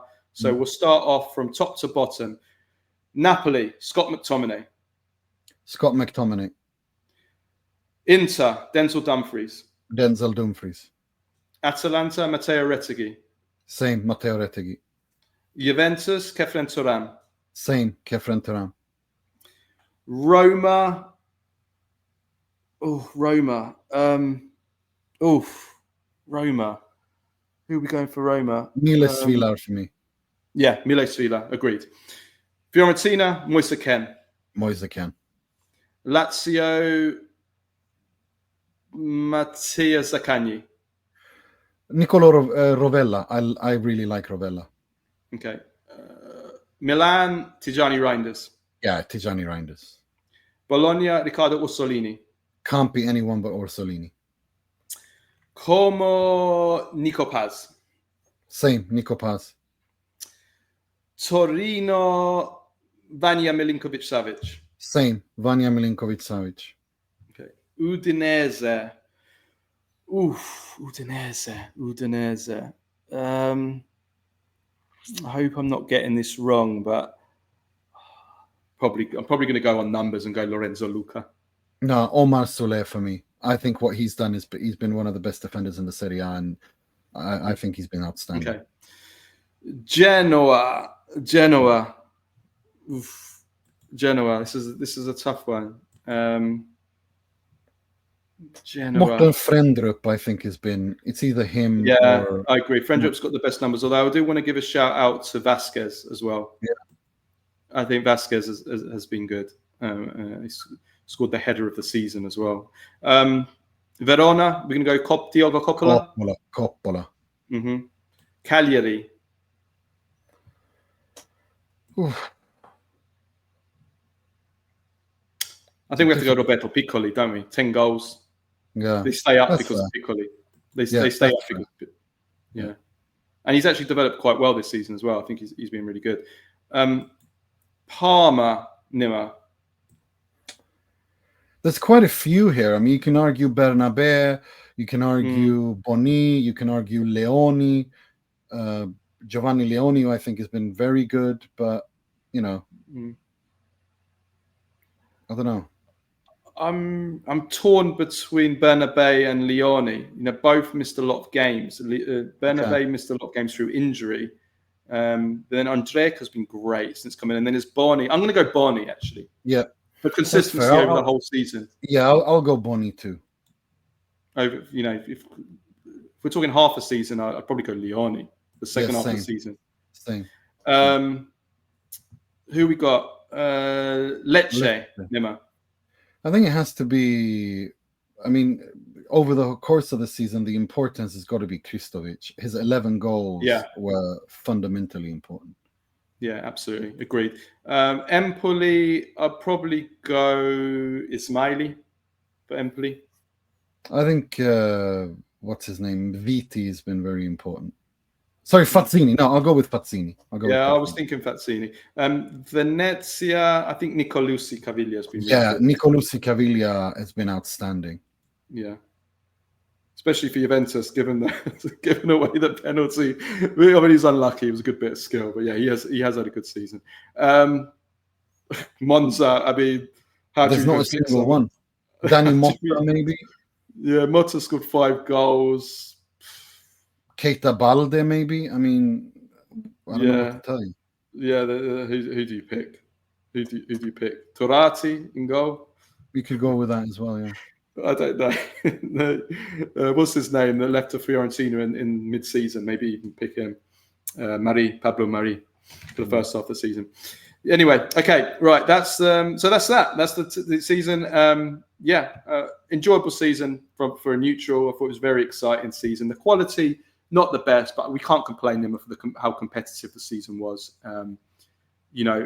Everything went down to the final day. The title race, the top 4, the European places, the relegation. I mean, as a fan, a neutral fan, you can't ask for any more than that. And that's one thing that Serie A has over all the other leagues is that,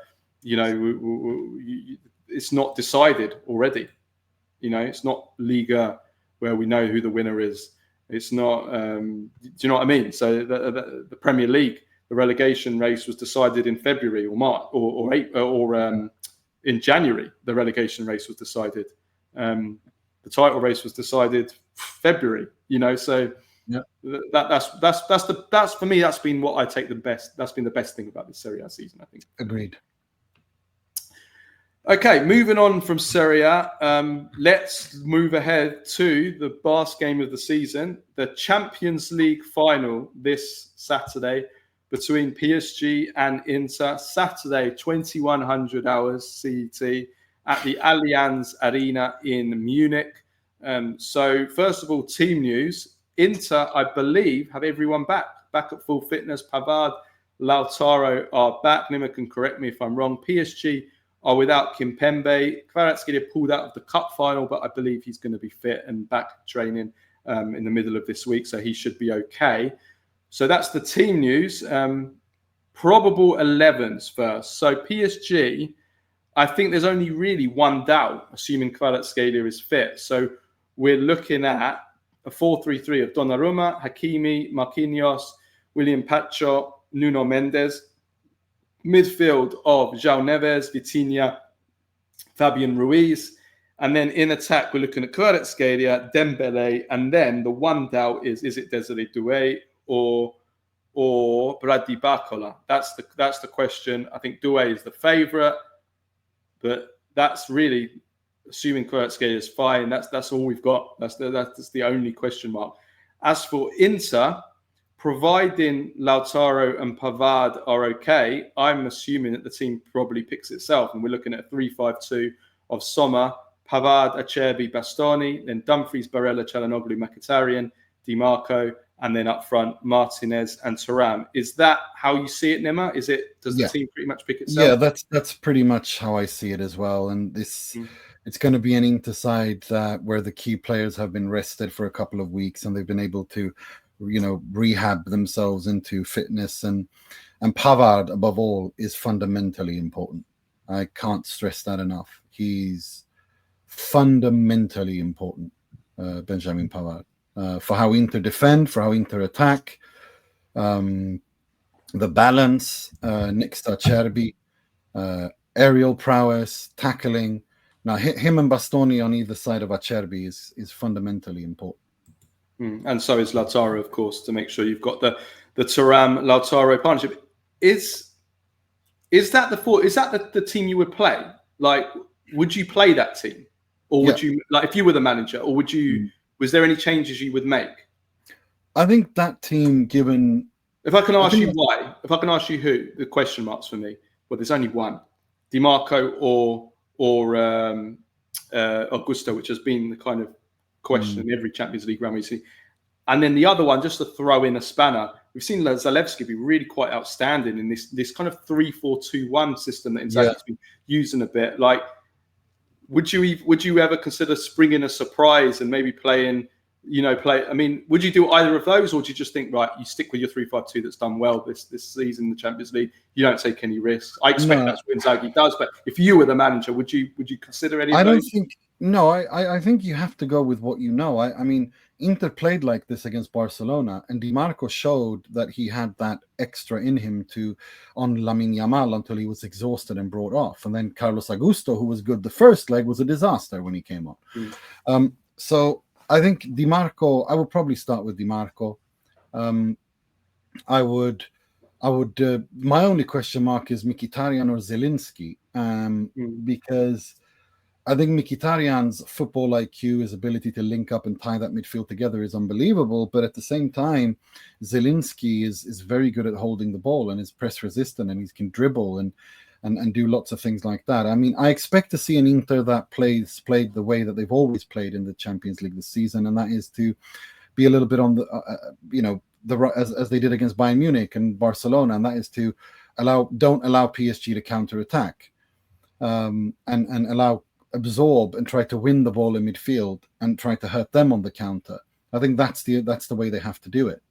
And then, of course, double down on the wings, Kvaratskhelia, and whether it's Barcola or Doué or whoever plays, they need to do that. And above all, I need to see Barella, Çalhanoğlu turn up for this game and win the midfield battle with Ruiz, Vitinha, and Neves.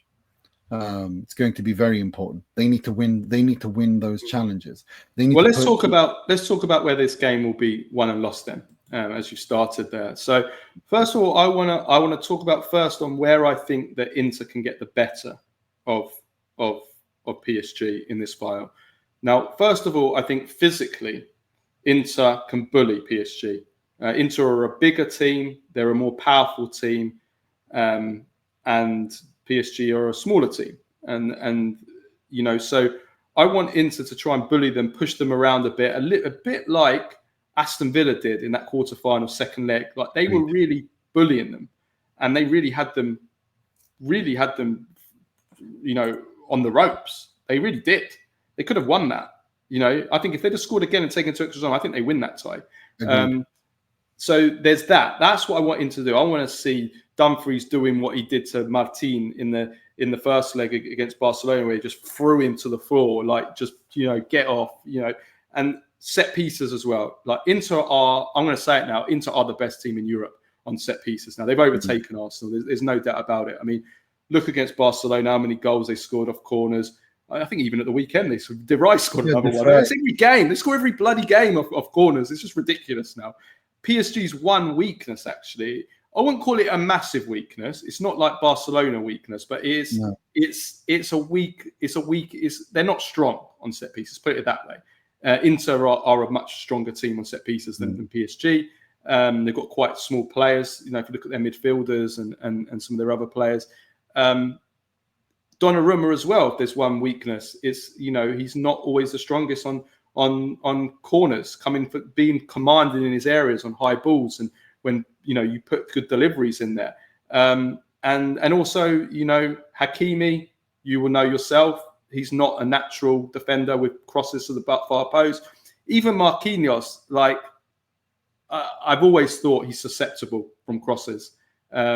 So Inter got to take advantage of that. Just do what they always do. Do what they always do. As long as they don't underperform from set pieces, as long as Çalhanoğlu and Di Marco, who are two of the best in Europe at delivering, as long as they get their deliveries right, I think they're going to have chances from set pieces. I really do. So there's the set piece thing, and then there's Lautaro and Thuram.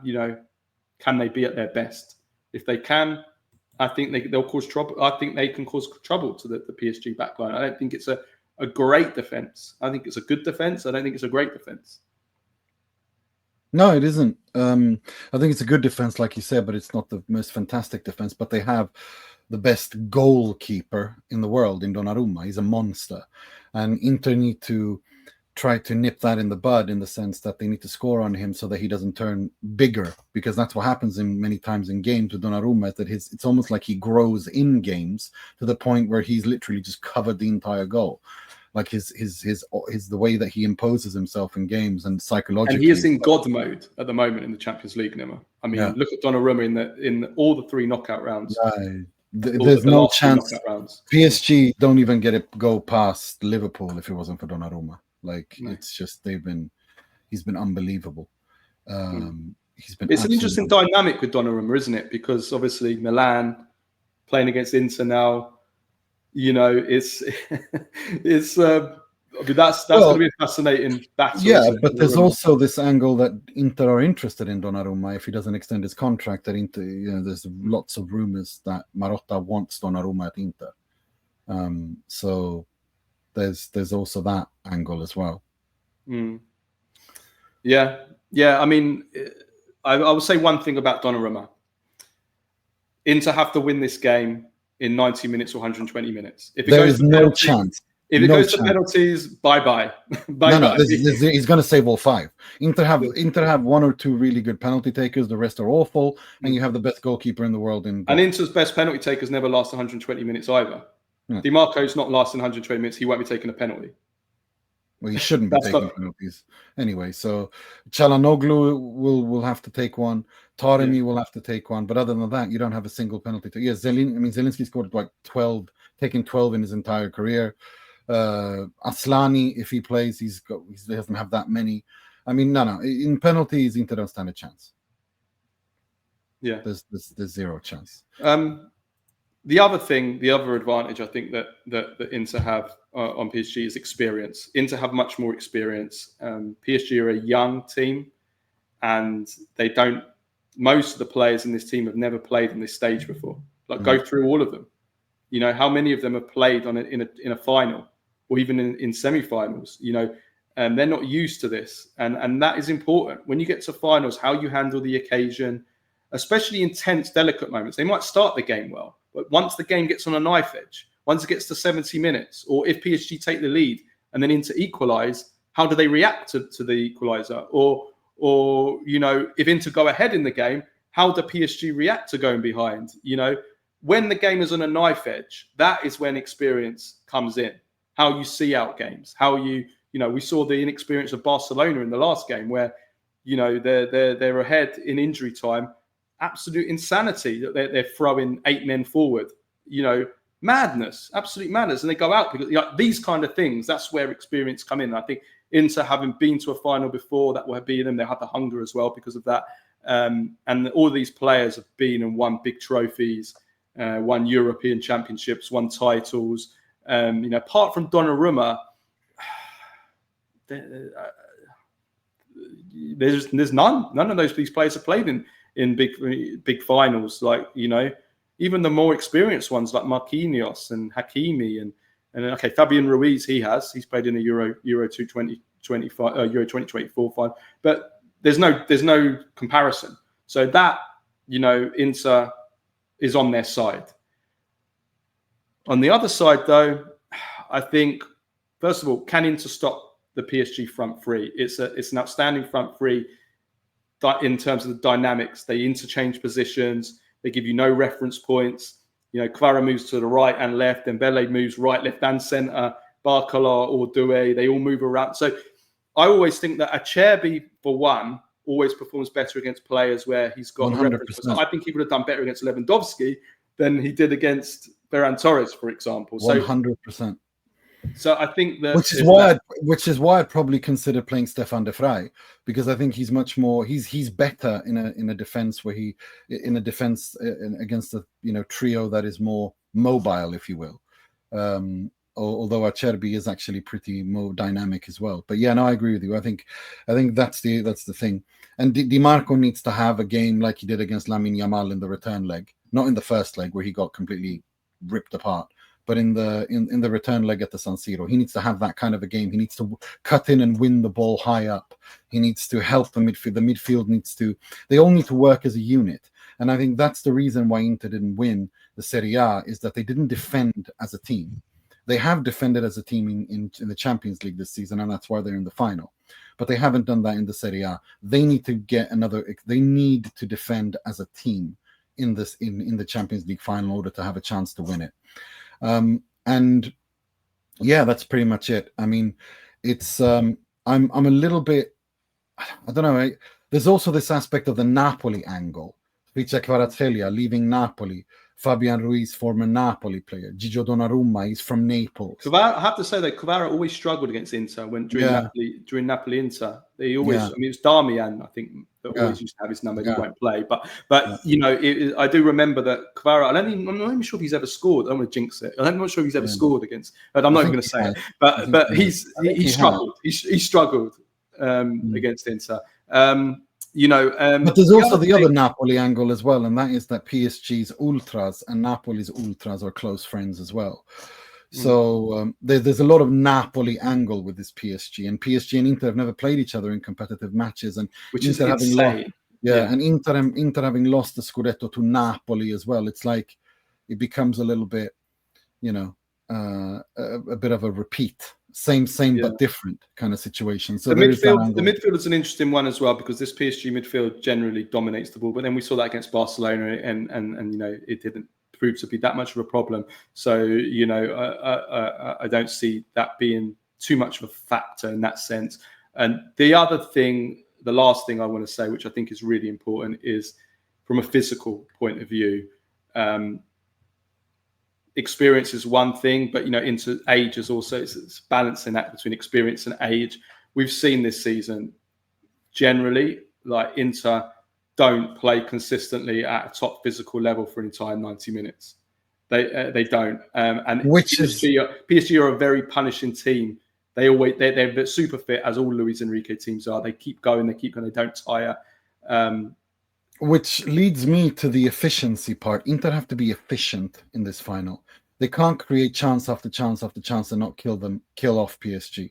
They need to be efficient. And one thing that worries me is that Lautaro, when he's not 100% match fit and rhythm, he gets his timing a fraction of a second wrong, and that could be goals that are in an offside position by just an inch. And Thuram as well. They need to be efficient. They need to kill off their chances. And whatever chances they create, and they need to be able to suffer as a team when defending as a unit. Overall, the tactical battle is Inzaghi and Luis Enrique are different, but they are very pragmatic, both of them, and they're very versatile, both of them. They know how to attack and defend in very many different ways, even though they have completely different philosophies and styles. It's a very interesting battle. I think Luis Enrique is one of the most underrated coaches in all of Europe. I think he's a world-class coach. And the same can be said of Simone Inzaghi. I think he's very, very underrated, and I think he's a world-class coach. And it's very interesting to see these two go up against each other, to see how they measure up, and who wins. And I do think that Inzaghi's not career is at stake here, but I do feel that there's a little bit of a crossroads here for Inzaghi. For Luis Enrique, not so much. Luis Enrique has already established himself, and I think he will stay at PSG and he will compete and probably win Champions Leagues if he doesn't win this one. But for Inzaghi, given that he's 4 years deep into this Inter project, where does he go from here? If he wins the Champions League, then he will enter into folklore. He'll be a legend. And how does he spend that capital? What does he do with that? What that means? And equally, if he loses, what does he do? Does he want to stay? He will definitely not commit to another 3-4 year project without having guarantees. And by guarantees, I don't mean just spend money on the market. I mean, you can't just rejuvenate and bring him 5, 6, 21-year-olds and not have any experience. He won't accept that and expect him to win the Serie A or the Champions League without having experience. He won't accept that. It's that balance of you rejuvenate and also find experience that he will look for. And also, I think he'll want a proper 3-year contract and not just a 1-year extension. So I think there's a lot of moving pieces here. It's going to be interesting to see what he says. Well, we're recording this on a Monday before the press conference starts at 2 p.m. CET. I'm going to be following that and see how he handles it. But I think there's a little bit of a crossroads in his career as well. Not just because of, I don't think, if he goes to Saudi Arabia, I think that kind of sums up his ambition in his career. I've always thought that he's a guy who is very ambitious, and therefore him, regardless of how much money they throw at him, I just don't see him going to Saudi, and if he wants to have an ambitious career. But equally, does he go to England? He doesn't speak English. Where does he go in Europe? There's no rooms at the inn.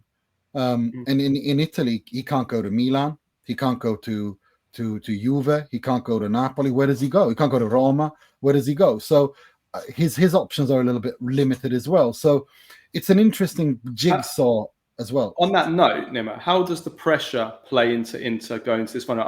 Do you feel like they're gonna be under pressure to win this because they lost 2 years ago? Because maybe this is towards the end of the cycle as this whole team together, having lost the Scudetto as well, having gone from a treble to potentially zero titoli. Will that pressure weigh on Inter, make it harder for them to win, or will it be something that's not really a factor, and in fact it's the opposite, that they're going to be more hungry, and they're going to be very hungry, and they're experienced enough to be able to handle it? Like, how does all of that play into this final for Inter? It is a factor. It is a factor for sure. I think there's hunger involved. I think if there's anything we've seen, Inter in the Champions League versus Inter in the Coppa Italia, Inter in the Serie A, Inter in the Super Coppa, it's not the same Inter. They play with a fire in their bellies in the Champions League so far that we've not seen in any other tournament and any other competition. And that to me tells me everything I want to know. I'm not saying they're deliberately tanking the Serie A or anything like that. No, I think it's just, this is the one that got away. This is the one that they want to win. They've won everything in Italy. They've done everything in Italy. They don't have a European trophy at club level. They've won with their national teams, but they miss that final piece of the puzzle. Barella, Bastoni, Acerbi, Lautaro, these guys, they don't have that. Çalhanoğlu, they don't have that crowning club achievement. That's what's missing. For Lautaro, that's literally the only thing missing is this and Olympic gold medal, and then he's completed football. He's won every important trophy there is that he could have won. So, that's what plays in here. And also the Ballon d'Or, and Lautaro's been unbelievable in the Champions League this season, especially the last, from the last league stage game and onwards. That's when most of his goals have come from. So I think the hunger so far, if previous behavior is anything to go by, that eclipses everything else. And if anything, losing the Scudetto the way that they did, partly their fault, of course, that will turn into a huge hunger. And now all focus is on that Champions League final. I don't expect Inzaghi to I think a lot of this is outside noise. I think it's leverage from Inzaghi's agent as well. But Inter, the squad and inside, they've managed to kind of insulate themselves usually from this stuff. And I think Inzaghi will give some sort of a reflection and answer today in this press conference. It's going to be interesting to see how he handles it. Okay. Does he dribble it away, or does he resolutely say, "Look, I have a contract for another year. That's what I'm. We'll see. That's what I'm kind of. We'll see what happens." Let's finish off then. Predictions, Nima. So I'm going to be bold here. I think Inter are going to do it.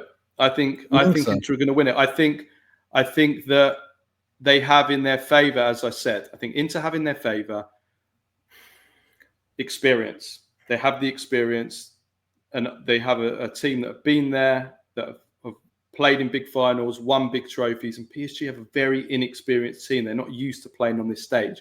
I think that Inter can physically match in terms of matchups. I think they can bully PSG on set pieces. I think they can get the better of them on set pieces, and they're hungry. They want this. They want this badly.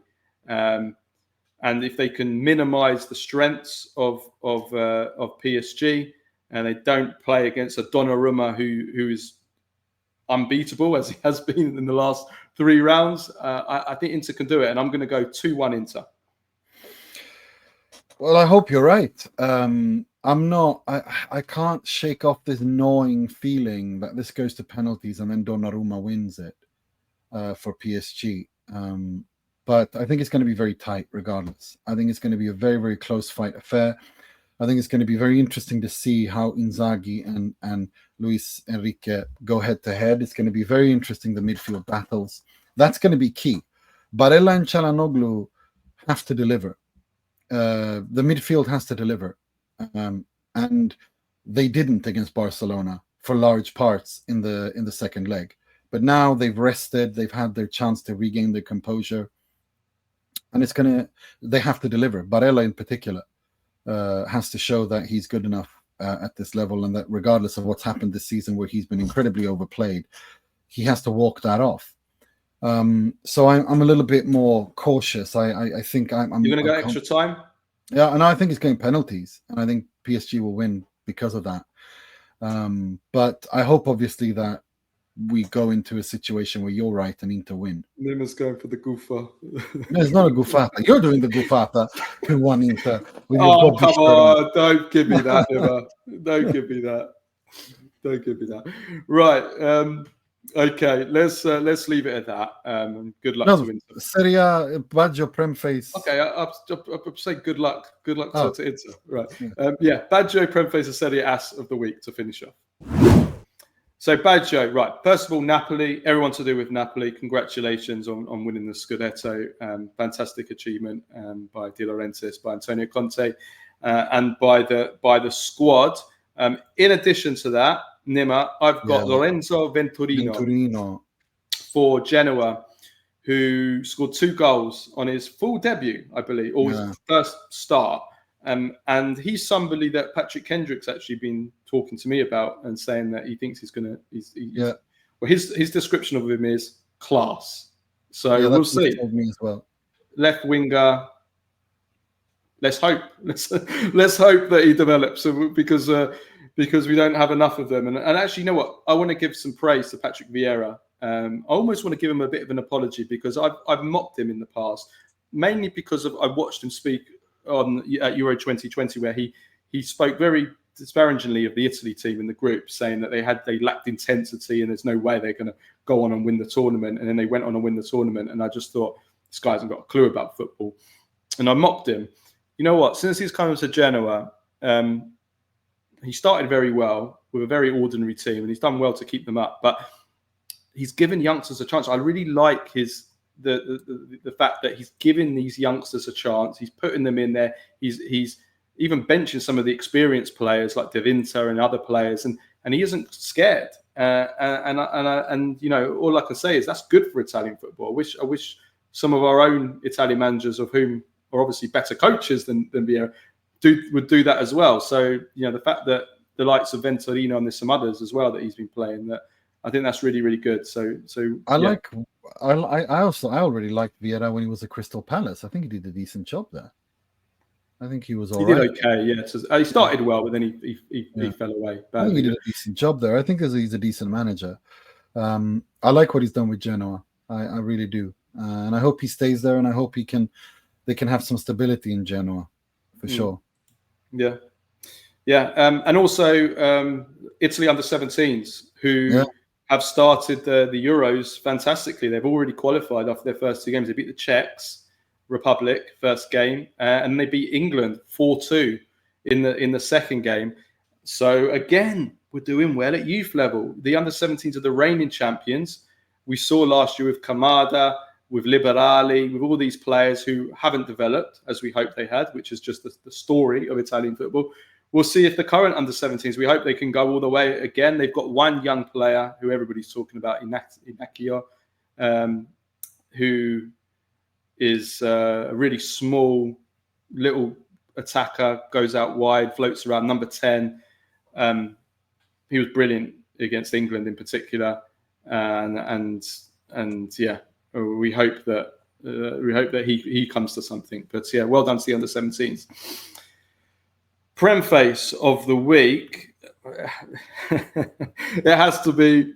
I mean, if there's a European final involving an English team, you already know what's going to be Premface of the week. It was the Man United and Spurs fans for smashing up Bilbao before, during, after the Europa League final. I mean, some of the scenes are incredible. I mean, they absolutely obliterated that place. The punches, beers thrown, chairs, tables, dustbins were thrown as well, destroying traffic lights. The worst was did you see them kicking balls at locals' houses and windows and waking them up? There was one, they were abusing this poor old man that came out with a walking stick, and they're all in the square, all mocking him and insulting him and kicking balls at his house. And you know what? There was scenes after the game of fans. They were all just sleeping on the floor, strewn all over the floor. It was like the aftermath of the zombie apocalypse. That's what it was like. Like just all these zombies just sleeping on the floor. It was just another day at the football, in Europe for the English. Yeah, it was El Clownico in every level. It was really, really embarrassing to see.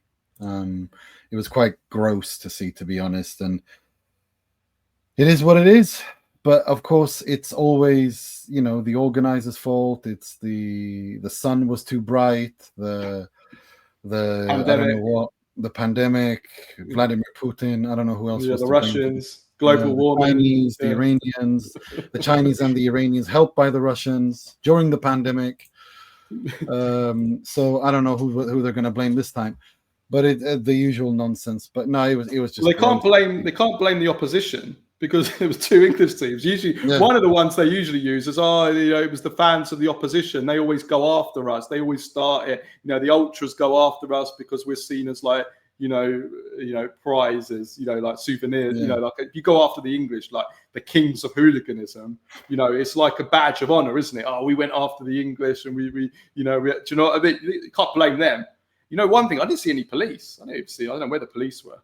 You think Bilbao, they don't even like the Spanish, let alone any other outsiders, ETA and everything. But they seem to kind of let the English. It was not a nice thing to see at all. And but yeah, I mean, at least nobody died, from what I know, so that's good. Nobody was seriously injured. So that's the scrape. That's where the bar is.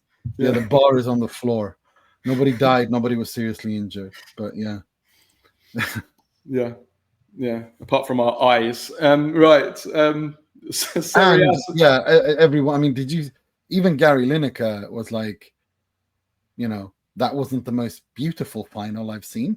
If we're talking about the final itself, it's one of the worst finals I've ever seen in my life. The level was abysmal. But what do you expect? 16th against 17th in the Premier League, playing in a final. What was that goal? What was that goal that won it? Like, what the hell horrible. Was that? Yeah, horrible. Right. Serie ASS of the week. I don't actually have one.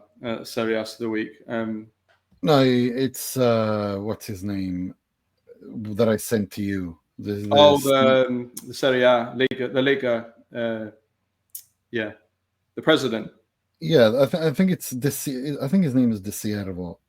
I can't remember exactly what his role is, but whether he's the CEO or the president of the Serie ASS, I think is his role. Yeah, it's probably. Yeah, it's I've got it up now. The president of the Serie A. Yeah, I mean his entire stupid idea of playing it. Not playing it, having it at next season, but then removing it if one team is in the Champions League final next season. I mean, it's just, what kind of a solution is that? You can actually do it the other way around. You can actually decide that, going into the season, we can say that we can have a situation that if there is a chance at the Spareggio, we play it on the Thursday and then we have the final on the Sunday or whatever. You can already have that in place. Not the fact that if one of our teams is in the Champions League final, then we just screw the Spareggio, because then you're just opening up a whole new can of worms. It's the mindset of this that is just so stupid. That's not a solution. It's just the mindset of it is just so dumb. Clownish. Yeah, for sure. Okay, right. Let's leave it at that. So crazy long show. So it's the longest ever. It's the longest ever. But I mean, there was a lot to talk about, and it would have been even longer if I hadn't done a post-match on Napoli and Inter. It would have been 3 hours. Okay. Well, thanks everybody for watching this, and thank you everybody for being with us for this season. It's been, like I said before, and it's been such an exciting season for Serie A. It's not over yet. It's still the Champions League final, and we're not going anywhere in the summer. There's going to be the Mercato, which is going to be absolutely insane. There's so many coaching change around. There's going to be so many players being revolutions at Juventus, Milan, lots of signings. Inter have got a lot of money to spend, so we're going to be doing all that during the summer, bringing on our guests as we always do, our journalist guests to talk us through, and there's also the Club World Cup as well. So I'm not planning really to watch much of it, but I guess we're going to have to probably cover it a bit, aren't we? Yeah. So unfortunately, it's going to be it's going to be an exciting summer. So we're not going anywhere. But thank you everybody for being with us throughout the season. You're the best listeners, the best patrons. So thank you so much. And we will be back later this week with a Q&A. We're trying to get an interview ahead of the final. No promises on that, but we'll try our best. And then we will, of course, have a post-match content on the Champions League final for sure after Saturday night, no doubt about it. Okay, thank you everyone. We will see you next time. Ciao, ciao.